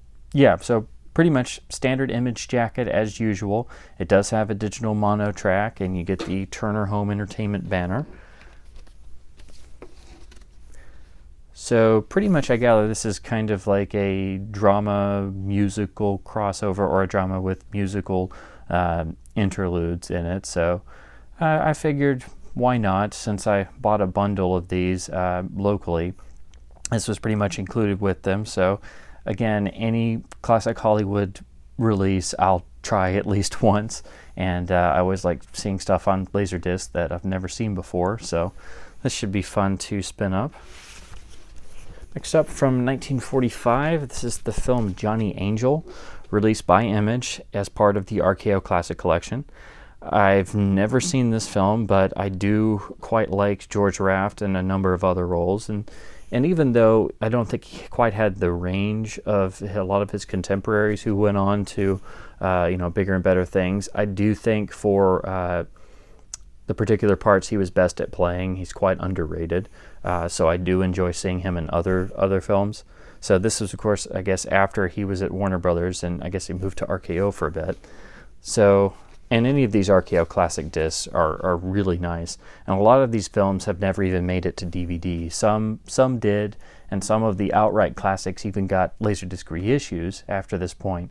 But I don't know if this is on DVD, and a great many of the RKO Laserdiscs are not either. So again, anytime I find one of these, I just pick it up immediately, whether I've seen the film or even heard of it before. And again, like I said, I do enjoy George Raft in a lot of other films, so I figured why not. Of course, it has a digital PCM mono track, and otherwise is pretty much standardized to the regular design of the other RKO classic discs, so this will be nice to spin through. Next up, from 1945, this is the CBS Fox release of The Spiral Staircase. Beautiful looking jacket.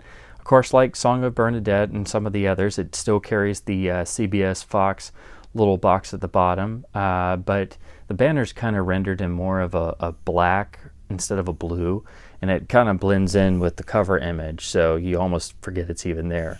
Very stylish, looks wonderful. Again, there's a slight gloss to it, and because there's only one disc, you don't have all of the damage that comes from shoving two discs in a single non-gatefold jacket. Show you the rear. Of course, carries a digital mono track, and other than that is pretty much the standard Fox style of jacket. You do get a nice little blurb about the plot, and then a little blurb with some behind-the-scenes info. And then other than that, just a straight-up movie-only disc from Fox, and at least they were at this point starting to get some of their back catalog out there. And this is pretty much the only decent release on Laserdisc. I think there may have been an earlier one during the analog-only days, but anytime they would reissue classic titles, pretty much regardless of studio, usually when they got a digital soundtrack added is when they would be a little bit more presentable, and even if it's the same master, usually the discs were pressed a little bit better because this would be a couple years down the road. And then they started opening up the floodgates a bit more and getting some of the more some of the deeper catalog titles out instead of the same 10, 15, or 20 or so really recognized titles. So anytime I can pick up one of these, especially when you start getting into classic film noir and classic, early 40s drama and, really well photographed films, I really like seeing great black and white on Laserdisc and seeing, if there's a really good transfer, how well that comes across even at Laserdisc resolution. So. Also from 1945, this is the Fox release of Roger and Hammerstein's State Fair. Again, I'm not really a musicals person, but I seem to recently have been finding more musicals on Laserdisc, and when it's a classic film that's literally dirt cheap, I can't resist, and the artwork looks really nice, so here I am with another musical title. So, of course, this is pressed by Fox, so it's a little bit later on, so the disc quality should be very nice. Again, the artwork looks pretty nice, and it's just a single disc. The soundtrack is listed as being stereo enhanced, so I assume the digital PCM track included is, I guess, either opened up or stereoized mono. I haven't checked it quite as of yet. I don't think this film was released in stereo because it's from 1945, but it's always a possibility that there could have been some premiere stereo engagements on magnetic or something. But anyhow, it looks pretty nice. It's a standard looking Fox jacket, but again, you get the benefit of it being a little bit later of a disc pressing because it's a straight Fox video disc and not a CBS Fox earlier one. And again, no real special features, just a nice, simple, straightforward release of a classic color musical. And it'll be interesting to see this and see what the disc quality looks like and check out the stereo enhancement, as it calls itself, and see how that sounds. Next up is the 1946 version of James M. Cain's masterpiece novel, The Postman Always Rings Twice. Of course, it famously took MGM 12 years to be able to bring the novel to the screen due to the production code basically forbidding the book to ever be adapted whatsoever, even after it had been bought by a studio. It was really Double Indemnity getting made first in 1944 that finally showed that you could adapt a Cain novel and get it around the production code and maintain enough of the story without completely diluting it and getting rid of the whole point. Of course, I love the novel and I like many things in this film, but I personally kind of have a lot of issues with it because it does kind of have a high gloss to it, and even though it is classical noir, it does kind of have sort of the MGM sheen to it where it does not have one iota of the grit of the original 1934 Cain novel. And of course, the 1981 remake goes in the opposite direction. And while it has the kind of more muted color palette of a period set film, it ups the ante in the sex department, where everything is subdued and sensual and beautifully done. The other goes to the opposite extreme, and I don't really think either one really gets the book's tone right. But of the two, this one wipes the floor with the 81 version. So I appreciate it for being a classic 1946 noir, has some beautiful black and white photography, which thankfully this is in black and white even though the cover is in color. So thankfully it is not a colorized version, although you could very easily be mistaken and think this is colorized. Now it's a single disc with the older style MGM rear cover, again with the centered art. Nice use of black background, and again with the typical MGM pastel colored black and white stills, but I do like how it looks on this jacket. They're almost sort of light purple tinting to them, but it looks very nice, and the blue font with the cast and crew and title font credits looks really nice. So for an MGM disc of this era in the late 80s, the fact that it has a digital mono track and a nice transfer and a good jacket, that's about as good as you could do, short of it being a special edition. So definitely the best release on Laserdisc, and I do think the film has a lot of positives to it, but I still think that Kane's novel has not been done justice in terms of an adaptation as of yet. But anyway, a really great classic noir and a really nice Laserdisc that I'm happy to finally have in my collection. And yeah, just some beautiful, beautiful black and white photography in here. And yeah, again, really, really nice release from MGM for what they were doing at the time. Next up, also from 1946, is Ziegfeld Follies. And I know I said I don't like musicals, and here I am with yet another musical title. This one also from MGM UA with a digital mono track. Although I'm not a musicals person, I do like Fred Astaire, so again, when these things pop up dirt cheap, I figure why not. Of course, this has been reissued on DVD as well. I want to say there may have been a later Laserdisc, but I may be wrong. But of course, the DVD is out. So this is just a movie-only disc, two-sided with a digital mono track, so it's just a straightforward MGM release. But it looks pretty nice, and the jacket artwork is nice. And you get your chapters here, and they're actually, each chapter is italicized. For some reason, on certain releases, studios would do that. I don't know why, but they would just italicize all the titles. But anyway, just a straightforward release of one of the Arthur Freed produced MGM musicals. Now this is much more my speed. I'm very happy to pick this up. This is the Image release of the classic noir Crossfire from 1947.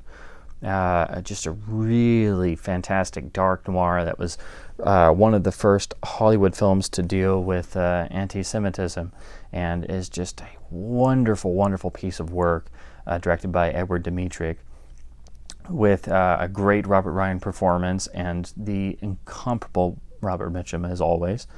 Lovely choice of still here on the standard Image classic banner with the lovely kind of garish Laserdisc in the background. But anyway, we're all used to that by this point. Now the rear carries on the same, but with some nice stills, and of course the Turner Home Entertainment banner in the bottom corner. It's a transfer with a digital mono track, and of course the film was released on DVD by Warner Brothers in the Film Noir Classic Collection. I think it's in volume 2, if I'm remembering correctly. They did 5 volumes on DVD, and slowly but surely they've been doing each title on Blu-ray through the Warner Archive collection. They've done pretty much most of the titles in the first box have come out on Blu-ray because Warner Archive did most of them, and then Criterion did Asphalt Jungle. So I'm hoping that continues on, because this would make a fantastic Blu-ray release, whether it's done by Warner Archive or someone else. It's one of the quintessential film noirs, and just a fantastic dark picture, and much more up my alley than the musicals are. But anyway, this is pretty much the only Laserdisc release, and it's not a very common title, so I was very happy to pick it up. I know these aren't exactly essential, because the later DVDs and Blu-rays are going to be a lot more clean and have restored bits and extras and things, but I really wanted to at some point collect, you know, like the really great hardcore big noir titles, just to, you know, see them on Laserdisc and see what they were like back in the day. From 1947, here is another RKO classic release of a George Raft film that I've not yet seen. So this again is just a pickup because it's an RKO disc. They're not very common to find out in the wild. And again, I really like George Raft in certain films, so that's an instant buy for me. The film is Nocturne, and a pretty nice looking jacket. I always like the stills Image would choose for these. Of course, it has a digital mono track, and the same standard looking design with the Turner Home Entertainment banner. So just a nice RKO disc, single disc, 2 sides, no special features or anything, but at least they were getting these films out there. And as I mentioned, a lot of these still haven't made it to DVD, so anytime I find one of these, again, it's an instant purchase. So it'd be nice to spin that up. Keeping with 1947 releases, this is the MGM UA release of Possessed, starring Joan Crawford. Beautiful looking jacket with, actually the color on this is really nice. It may not come across to you there, but it's printed with some really deep color, and especially the purples and the reds kind of pop out of this. So just really, really nice looking. Of course, has a digital mono track, and the films come out on DVD. And also, I think Warner Archive did a Blu-ray, so it's available in HD. But this cover is just really, really nice looking. I hadn't really noticed that until I, actually had it in my hands right here. The rear, again, is very, straightforward, very similar to a lot of other MGM discs. Again, some stills and then some tinted stills, but it looks quite nice. I like the background and the layout as a little bit more accommodating to the Laserdisc dimensions. You get your chapter breakdowns. It does include the original trailer at the end. Always nice when they can do that. So I'll be interested to spin this up and check out the transfer. It reminds me I still need to pick up the Warner Archive Blu-ray. That's the problem with even doing these videos. It reminds me of all the titles I still don't have. Moving on to 1950, this is the MGM UA release of the classic Father of the Bride with a digital mono track and just a lovely looking cover using the original imagery that they based the original poster and ad campaigns around.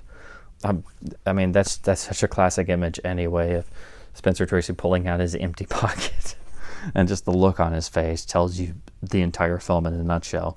So just a nice MGM disc. I think it had come out earlier in the as an analog only disc.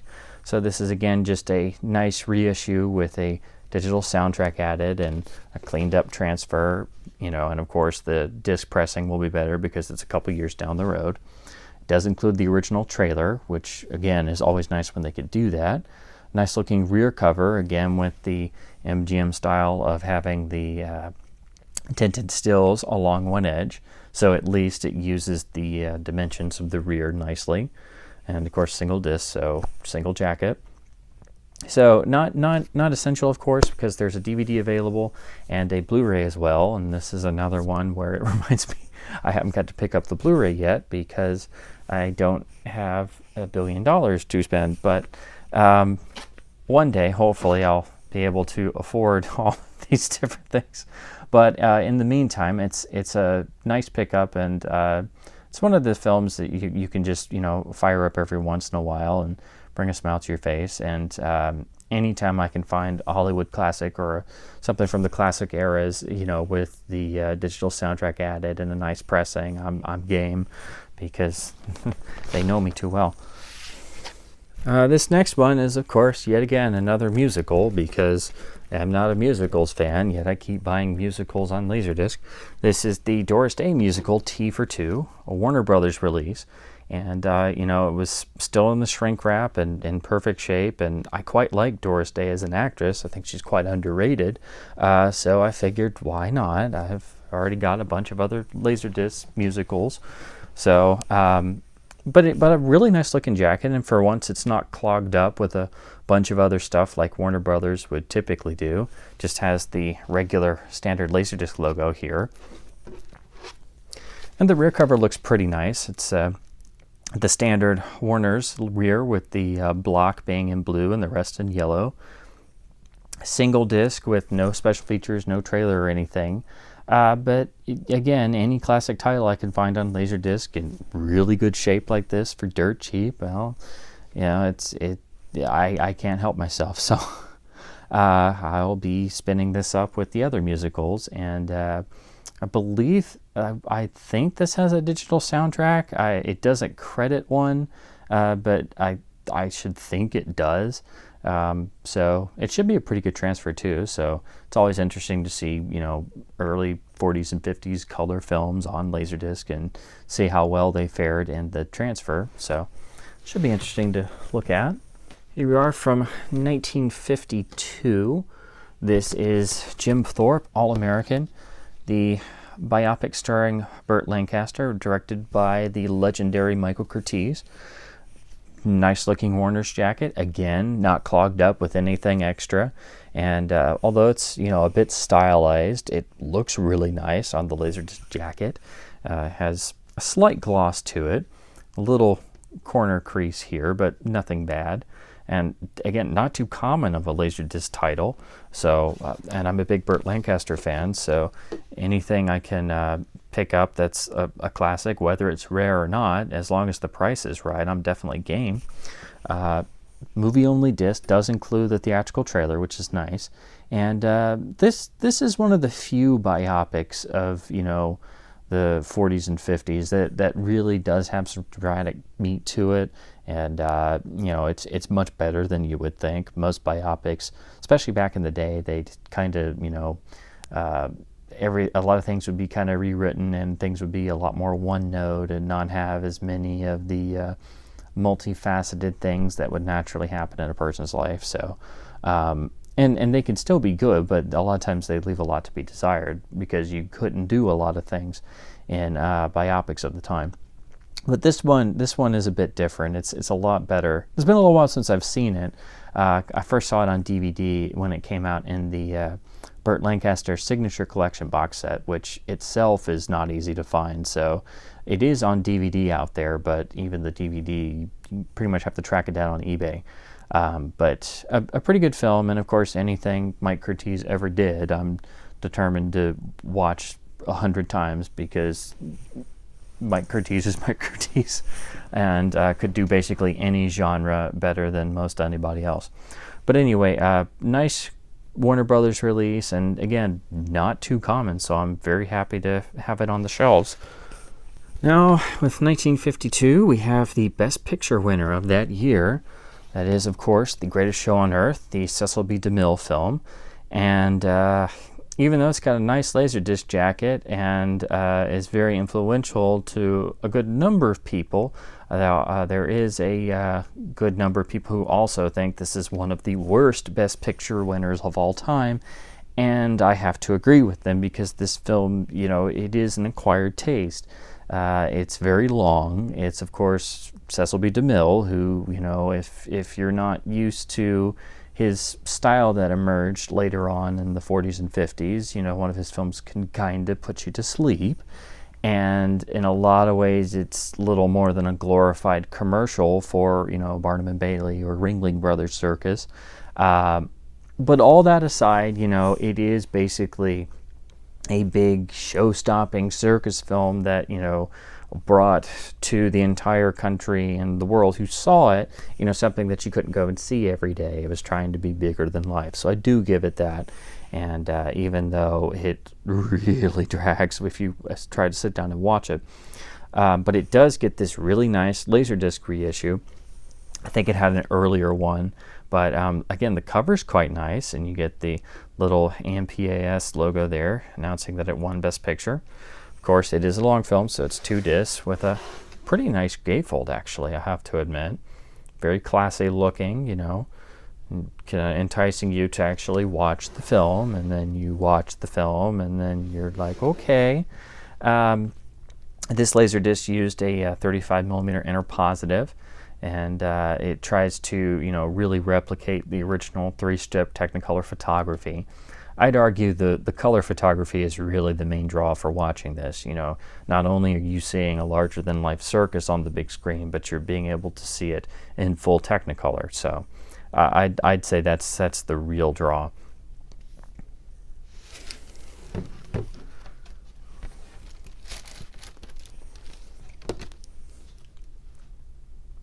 Now here's the rear. And then there's not really any extras, but it does give you 2 trailers of other DeMille films. It gives you the trailers for Samson and Delilah and the 1958 version of The Buccaneer. So I guess this was done about the time that Paramount did the big reissue red box set for 10 Commandments. So I guess they decided to do a spiffed up version of some other DeMille titles at the same time. And of course, if you're wanting this film on Laserdisc, this is the one you're going to want to go for. And it does look pretty nice. I kind of sampled it a bit. And then the film came out on DVD, which I think was roughly a port of this master, and that was it. So seeing the film at all on video now is not too easy. You'll have to track down the DVD or this Laserdisc. I don't think it's come out in HD anywhere. Excuse me. And of course, I'm a big Chuck Heston fan and a gigantic Jimmy Stewart fan. So, you know, there are little positives here and there to watching this, but it is a bit of a slog to get through. I'll be the first to say that. But it is a really nice Laserdisc, and it's well done. And the Technicolor photography comes across really well. So, you know, the film is what it is, but it's a really nice Paramount Laserdisc release.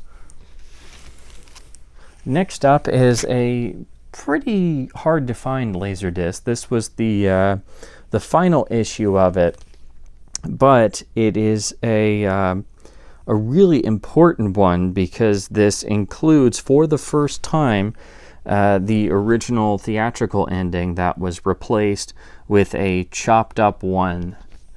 This is, of course, the classic noir Kiss Me Deadly, the final letterbox release from MGM UA. And this was a release that came later on. I think this is, I want to say it's from 96 or so. I'll have to double check the rear. But anyway, lovely cover imagery that recreates the ending. And of course, it's in color and the film's black and white. And I really like this cover they designed. The cover is, of course, glossy, and the color is really deep. So that combined with the glossy printing really makes the imagery come across very well. It looks wonderful. Looks better in person. I don't know how much this is going to come across through my camera. But of course, it advertises that for the first time it includes the original ending, and then the regular ending that had been seen up to this point is included after the feature as an extra. And this is carried on all the later versions, the DVD, and then of course the Criterion Blu-ray as well. But this was where it premiered, where it was finally put as Robert Aldrich intended and how it was originally shot and edited. And admittedly, it's just the very end. It doesn't really change a whole lot, but the whole tone of the ending is properly restored, and the editing and the correct sequencing is restored as well, so it feels a little bit more natural. Let me show you the rear. Again, a really nice rear, very laid out extremely well. This is later on, so it's actually distributed by Image instead of MGM UA. And let's see, yeah, it's actually a 1997 disc, so this is getting later on. And the DVD, I think, came out pretty early, has the same cover artwork and includes the different endings, so it's pretty much a port of this. And then the film, of course, got restored and is out on Blu-ray from Criterion. Of course, this is an immortal classic noir, and it's a film everybody should see at least once. It's extremely dark and honestly acidic in tone. Absolutely a wonderful piece of work, and this is a really great Laserdisc that, again, is very uncommon. I think primarily due to it being a 1997 release. Also of note, in addition to the digital mono track, the analog track has an isolated music and effects track, which is a really nice touch. So that was pretty much the debut of that for this film. I don't think it really had a major soundtrack release up to this point either, so that's really helpful for soundtrack fans. Single disc with the original theatrical trailer after the feature and the shorter edited theatrical main release ending that was stuck on the film for decades. So this is important for a number of reasons, and it's a really nice Laserdisc. All right, next up is the original Pan and Scan MGM release of Forbidden Planet. Of course, this has the older, seldom used rainbow MGM label at the top. Pretty nice looking color, even though it's, as usual for MGM discs, it has the artwork and it's kind of pastelized like they like to do with a lot of their stills, but it's a classic image from the film and it works for what it is. Of course, this is an early Pan and Scan disc and is really more for completion's sake only. The real reason why I wanted to pick this up is I heard it was reputed to have much more vivid color. So I'm going to stack this up against the other versions and see if that's true. I need to do like a technical review of this film anyway, because all of the various soundtracks available, different sound mixes, and then of course the restoration, they all seem to have differences that pop up between versions. So I wanted to get this just to have all the relevant versions to compare, but again, this is really just more for completion's sake only. It does have the original MGM insert in, so I will show you that. Pretty much the same one that's in a lot of others, advertising the currently available MGM titles of that time. And then the flip side has the complete checklist with the MSRP, so you could stare at this back in the day and dream of all the titles you couldn't afford. Another thing, it's got the standard MGM labels, but it does verify that this is indeed a stereo mix on here, so it's a stereo track of some type. Of course, I believe it's analog on this, so I will have to stack that up against the other versions and see how they compare. Of course, the film was released in mono and then had a Perspecta stereo track, and then apparently a 4-track magnetic stereo mix as well for the premiere engagement. So there were at least 3 major audio mixes back in the day when it originally was released. And then when they did the restoration, they couldn't find all of the original stems, so they had to recreate the surround track from scratch on the 5.1 new track. And of course, talking about Forbidden Planet, well, here is the CAV MGM reissue that's taken me ages to find. Very striking cover art. Of course, takes the iconic poster imagery and re-renders it in sort of a 40s or 50s classic sci-fi illustrated style.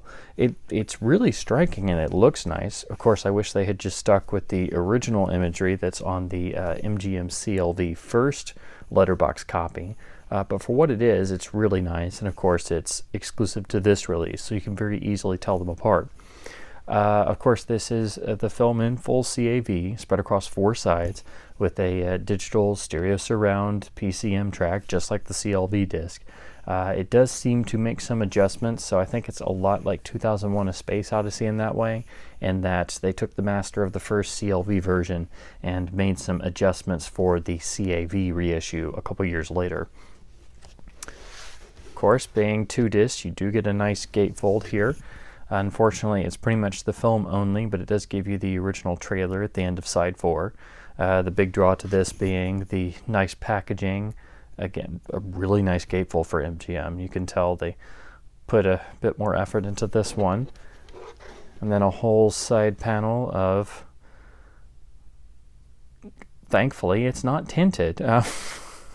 I don't know why MGM tinted all their stills, but it's really nice when they would do a whole panel like this, and they're really sharp and with glossy printing to it, so it looks really nice, and it's just a nice black and white still choice.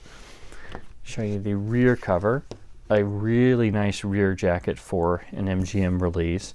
They use all of the space for the Laserdisc dimensions very, very well. Here you have some vintage advertising material for the film, and it just looks really, really nice. So again, the real draw for this is the remastered transfer in CAV. It does seem pretty similar to the CLV version. Some adjustments in color and stuff made, and it seems to be the source of what the first MGM DVD was that was later done by Warner Brothers, because Warner took the catalog back over, and so their early DVD was pretty much the MGM one with a new Warner logo on it. And that's pretty much how the film was until the restoration remastering process was done for the reissue DVD and then the HD DVD and Blu-ray, which debuted the film in HD. So you will notice some color differences if you go between all the different versions, and of course there's still some exclusive extras on the Criterion CAV set. So for completion's sake, and the fact that the soundtrack kind of has some differences and they seem to be different mixes across some of the releases, you really wind up having to have multiple copies of this film. This is definitely going to be the hardest and most expensive to track down. Even though the Criterion can still be a bit pricey, I found it much easier to get that than this, which is pretty much just a CAV reissue with a slightly spiffed up transfer. So just keep that in mind. But of course, if you want the exclusive extras, you'll need the Criterion. And then the new versions have some nice extras as well. So this is another case where if you really get into the nitty gritty, you wind up having to have at least 3 or 4 different copies, simply for the fact that they're all slightly different. And which is more or less accurate is really unknown. I was just interested in getting a good version of the film because I hadn't seen it in a while, and the more I dug into it, the more I found there were all these little odds and ends that were kind of different. So I'm really glad to finally have this along with the early pan and scan discs so I can do a straightforward comparison on all the different versions out there. But still a really nice CAV reissue from MGM. Now next up is a really rare title. This is actually a very late release. It is from 1999. This is the letterbox Warner reissue of the film Giant. And like I said, I don't think they press this in many quantities. It is a 1999 disc. I have to keep reminding myself on some of these that they are late releases because the jacket and the printing wouldn't really indicate it. Really nice cover, used on a lot of the other video releases. And of course, this was sourced from a newer restoration of the film elements, which had really kind of been through rough times in the interim. So this really did them a lot more justice than the previous video versions. Of course, it is letterbox, and of course, being Warner Brothers, it's 2 discs inside a thin jacket, so it's very prone to crumpling and damage. Distributed by Image because at this point most of the studios had handed everything over to them for their Laserdisc departments, and you can see this was pretty much already aiming at DVD, as this was an earlier Warner Brothers snapper case DVD release anyway. It does have a nice little bit of special features, has a making of documentary, and then has an introduction by George Stevens Jr. The film spread onto 4 sides, as it is quite a long film. And it does have those nice bits of extra features, so at least it's a little bit better than a movie-only disc. And again, it kind of follows the template of what Warner started when they reissued the longer version of The Wild Bunch, in that it's, got a little bit more attention paid to it. Although it's still a plain jacket, it will have some extras here and there. I'm just very happy to have found this. It does have a PCM track that's Dolby Stereo encoded, which was also from the restoration cleanup done at the time. And like I said, it's just a very uncommon, rather late release from 1999, and just really happy to have this and be able to compare it to the other versions. And like I said before, the film had gone through a lot of wear and tear over the years, so if you look at any of the earlier versions, they're probably going to look pretty rough. So this is probably the first time you had a really decent widescreen letterbox transfer out there, where they had attempted some cleanup. But again, a really nice disc, and very, very uncommon, because at this point everybody had pretty much shut down their major Laserdisc departments and farmed it out to Image. Next up is a gorgeous Paramount letterbox release of Funny Face. It uses the artwork that was on the older pan and scan disc, but it adds the Paramount letterboxing bars, but actually very nicely in sort of a, they're not quite white, they're almost like with an eggshell sky blue tint to it. So it really frames the artwork very nicely, and it's just a gorgeous, gorgeous image. And it's just really nice to look at. I wish Paramount had done more kind of alternate covers like this, with the widescreen banners being at a different color. It does have a nice gatefold, even though it is a single disc.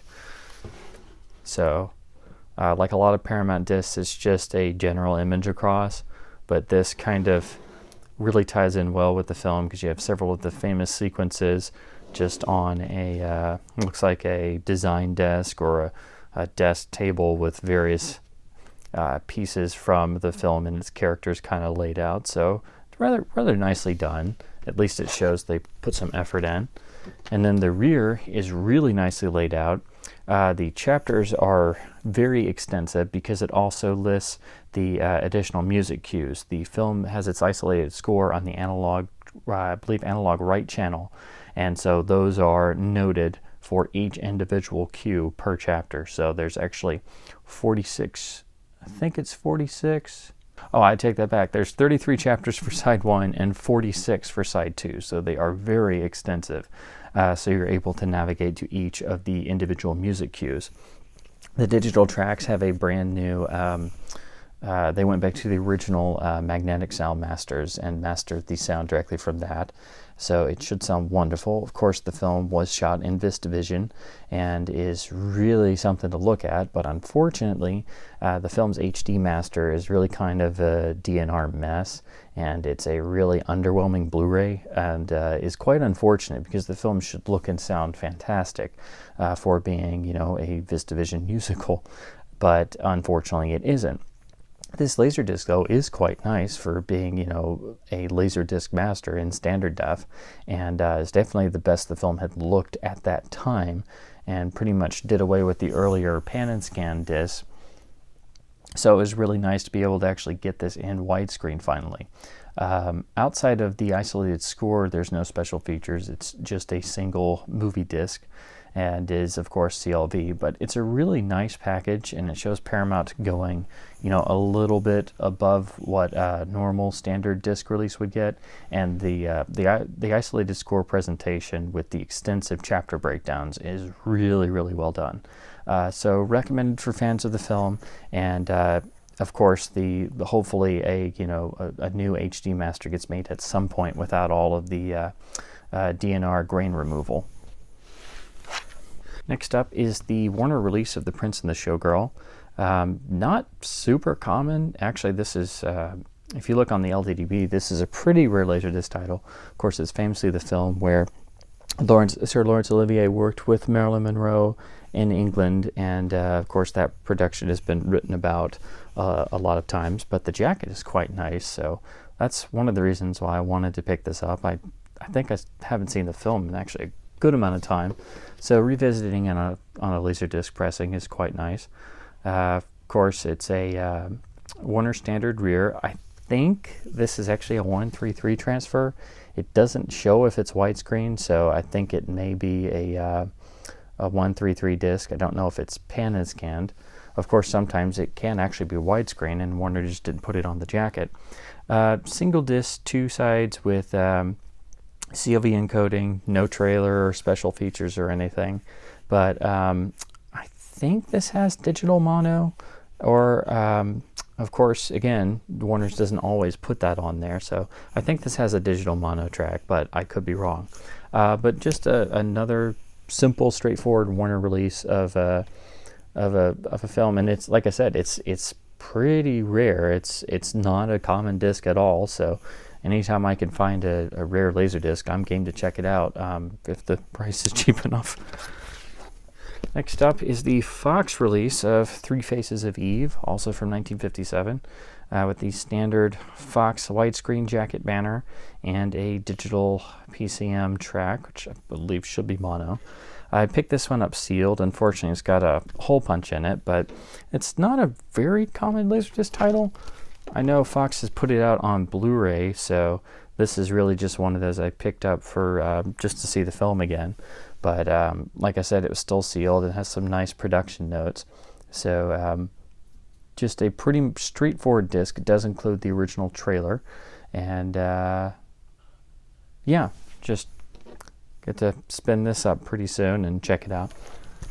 Next up is the Universal release of the classic Doris Day Rock Hudson comedy Pillow Talk with the standard Universal letterbox jacket. It looks pretty nice, and the image they chose is really, really well done. Unfortunately, they were still using the little colored bar at the top, which doesn't go with anything else, but you know, that's typical for a Universal disc. It does have a little bit of wear, but it's not really that common either. So again, anytime I can find the letterbox edition of a classic, I figure why not. The front is nice, and the rear is okay, if a little bit like the older standard Universal Encore disc. Simple film-only disc, does have the theatrical trailer, so that's a nice touch, and it does have a PCM mono track. So just a nice letterbox release of a classic, and really the only one it has on Laserdisc. So if you want this film on Laserdisc, this is the one you're going to go for. So next up is the MGM UA release of Inherit the Wind. I think this is a reissue. I think it had an earlier analog-only release. It does have a digital mono track with really nice cover artwork and their typical style of building a cover out of old production stills. Oddly enough, this is one of the number of MGM discs that does not have a letterbox edition. It is a 133 transfer.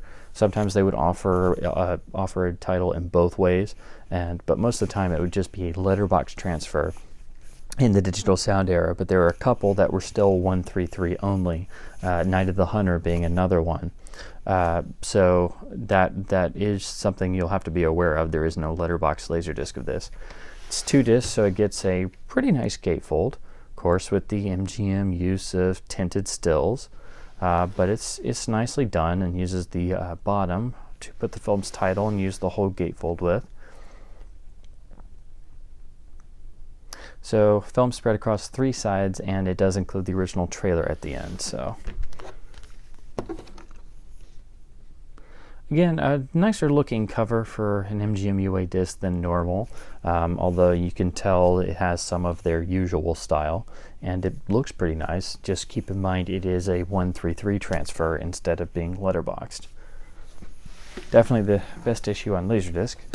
Now here's the title I had once, and then I sold it, and then just for some reason I felt like I needed to see it again, and so I rebought the Laserdisc. This is the Warner letterbox release of Ocean's 11, using the original poster artwork very well on a Laserdisc jacket. The transfer on here, although you know it's an older letterbox title, is actually pretty solid and holds up pretty well. Has some nice color and has good detail overall. The PCM mono sounds really nice, particularly, of course, in the song performances. It does have a little bit of damage here and there because, of course, they probably pulled it right off the vault shelf, and this was before you had the ability to use digital cleanup. The film's now on Blu-ray and has a pretty nice looking HD presentation with the original mono. So this is really more if you want to see a more vintage look for this film, but it is a pretty solid Warner title for the time, and it is letterbox, so this is the first time you could see the film properly, because a lot of the scope films from this era really suffer if you pan and scan them, and you lose composition and it goes all over the place. So if you're looking to have a good copy of this film, the Laserdisc is really solid, but just be aware there is a good HD version out there. Now here is another very late Warner Brothers widescreen reissue. This is of the Otto Preminger film Advising Consent, using the original artwork, which looks gorgeous on a Laserdisc jacket. And it proudly proclaims that it is widescreen because it took Warner Brothers that long to really advertise that fact on their releases. And of course, it's 2 discs shoved in thin cardboard. So as you can see, it has some seam splitting and some ring wear. So just keep that in mind. That's pretty much how all Warner discs are going to be, because they never changed that design for some unknown reason. So you learn to live with them. Again, this is a very late release. It's a 1998 pressing, again, farmed out to Image Entertainment. And this was, as far as I know, the first time the film was available letterboxed. It does have a PCM mono track, so this is really the first good all-around transfer you got. And then eventually it got reissued on DVD with, I think, some special features. And I don't think it's come out on Blu-ray yet, but I'm sure Warner Archive or somebody else will do it at some point. But a really great drama that does not get talked about enough. It's kind of gotten forgotten by this point in time. Very recommended if you've never seen it. And of course, this is not an easy Laserdisc to come by, being a 1998 reissue from Warner. So it was pressed in very limited quantities. So you can find it on DVD if you're interested for pretty cheap, but it's really nice to have the Laserdisc with the original artwork on the cover.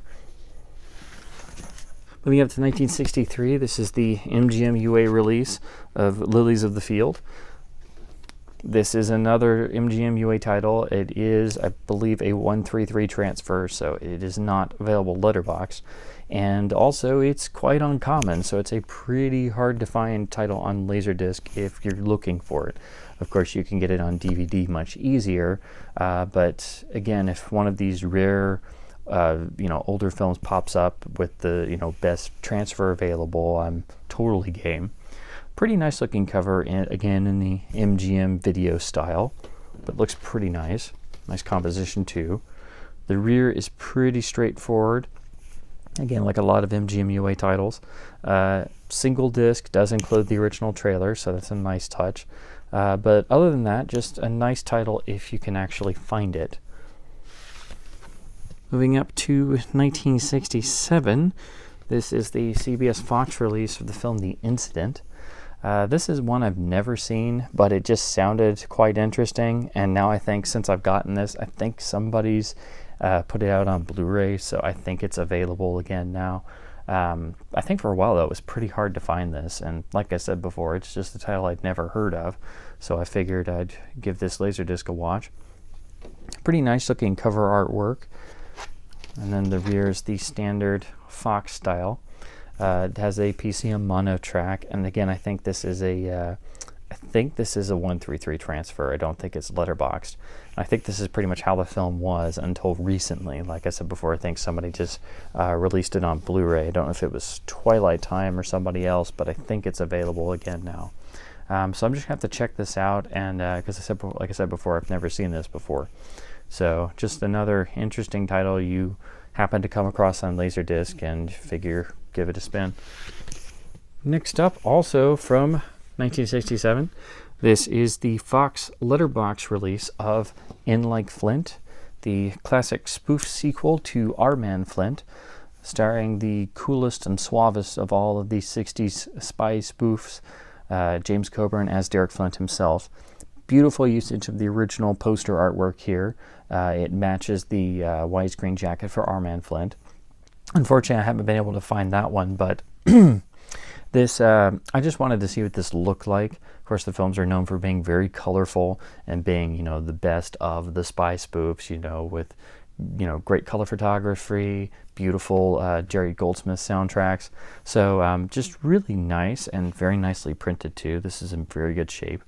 It does include the original mono track as digital PCM, which should sound really nice. It does get a gatefold with some details about Flint and the kind of production and the 60s era of the spy craze.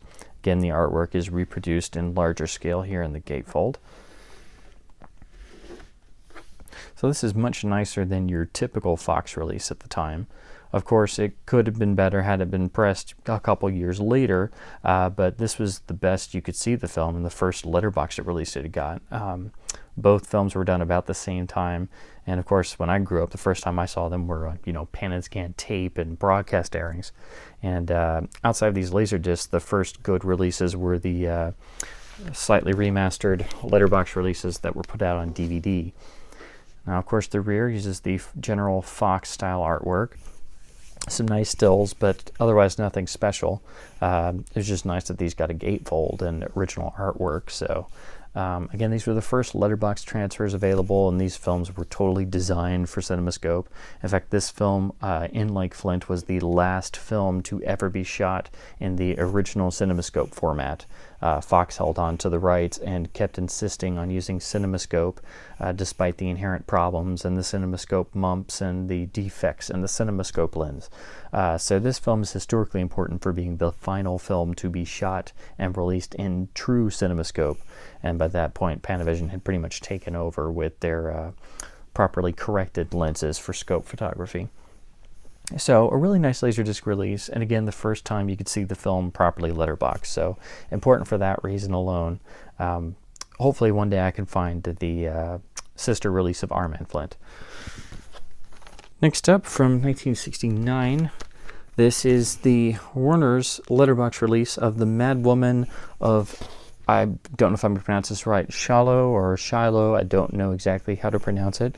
And this is a film I never really heard of, but because I'm such a big Katie Hepburn fan, I've been trying to see some of her other lesser known films. I figured I'll pick this up and give it a spin. Again, it is a letterboxed issue. Warner would not have you know that on the front, but it's here on the rear with the standard Warner jacket. No special features, no trailer, and again, they shove multiple discs in here, so it's got some dings and ring wear, but it didn't cost too much, and it's not a common title to find. So again, it's just one of these, you know, first letterbox releases of a film that's not very well known. So I figured, why not? Moving on to 1972, this is the pretty uncommon Warner's letterboxed reissue of Cabaret. Of course, they had an earlier letterbox release that I have, but this is the much less common reissue from a couple years later. Of course, it has the glossy original artwork presentation with the widescreen logo, like a lot of these other rare letterbox reissues they did that I've had so far, and really, really nice looking, but of course, as usual, because of the thin cardboard and no gatefold, it's very prone to damage. So you see it's got some creases all over. And again, they didn't seem to press this in a lot of, do a lot of quantities of this disc, because it is quite uncommon and not very easy to find. It can be quite expensive. Yes, this is a 1997 pressing. It's a 3-sided transfer with some extras on side 3, a featurette, and the original theatrical trailer. It does have a stereo PCM track. I think it is the original audio. I think this maybe did have some stereo engagements, but I don't think this had, yeah, it doesn't have a 5.1 remix or anything. So again, it's really just if you want to see the film with a fresher transfer and with the extras and such, you can just go ahead and go for this version over the older one. However, this one is a lot less common, will cost you a lot more, generally speaking, whereas the older letterbox release is a common title you can pick up for usually about $1 or $2. So really nice to find, and I'll compare the two, but it's really nice to find a lot of these really late release Warner Brother letterbox reissues. I just wish they had been a little bit better with the jackets, but that's pretty much all Warner discs anyway. Now this is one I wanted for a long time to supplement the DVD, but it's quite rare, so I never thought I'd come across it. This is the Warner's release of Executive Action, which is actually a really interesting film. The first film that really dealt with the various conspiracy theories and alternative theories to the Kennedy assassination. It was released in 1973, and this uses a variant of the original artwork. It's actually a really interesting film that didn't get a good reception back then and then just quickly disappeared. So this was the first really good video release there was. Show you the rear with the standard Warner jacket. It does have the original trailer included. I believe this has a digital mono track. It's not listed as being widescreen, and I'm not sure off the top of my head if it's 133 or not. But the regular DVD is easily available and is just a, I think it's a 178 transfer, because this was shot flat widescreen. So if this is 133, it may be an open matte transfer. But again, Warner would never always be very good about listing if things had digital sound or if they were widescreen or not. So unless you memorize the LDDB page or pop the disc in, you never know quite for sure. But it's a really interesting film, and if you're interested in any of the alternative theories, I definitely recommend giving it a watch. It's extremely well acted. I do think the direction is maybe a little bit dodgy. It kind of has the feeling sometimes of being well, I wouldn't exactly say made for television in feeling, but it doesn't exactly, it can be a little bit hard to follow sometimes simply because of the direction, but then other times it's absolutely spot on and fantastic. In a lot of ways, this really predates everything that's in Oliver Stone's JFK, done decades later. And if I had to choose between the two, I would choose this one every time. And I do like JFK for a lot of different reasons, but then I dislike it for a lot of reasons. So I do think this is a really strong piece of work that really presents an alternative what if that's extremely well researched and presented. Like I said, I just wish the flow and the direction was a little bit better all the way through, but definitely highly recommended if you've never seen it. Next up is the Universal release of Day of the Jackal, the Fred Zinnemann film of the Frederick Forsyth novel, and this is one of the great thrillers of the 70s, absolutely spectacular. Has a digital mono track, uses a variant of the original artwork. For once, the Universal colored bar does not really interfere with it. Unfortunately, it is a 133 transfer of a widescreen film, but it's pretty much more of an open matting because this was not in scope. It was a flat widescreen title. The rear is really nice, almost looks like you're looking at a paperback copy of the novel. I like the sort of treatment they've given to the stills in the background to make them look more like surveillance photos. The film spread across 3 sites with the original trailer included at the end. If you've never seen this film, absolutely do so, and then you can go read the novel as well. It's a fantastic film, one of the great adaptations of a thriller novel, and Arrow UK just released a new restoration on Blu-ray, which is stunning, and it really hadn't gotten a release in HD anywhere over here. Had really kind of a crummy DVD from Universal to begin with. And you can actually get the Arrow release here in the US. They have the rights in both territories. So that's an absolute must-own. And the Laserdisc is a nice alternative with a mono PCM track with the alternative 133 framing.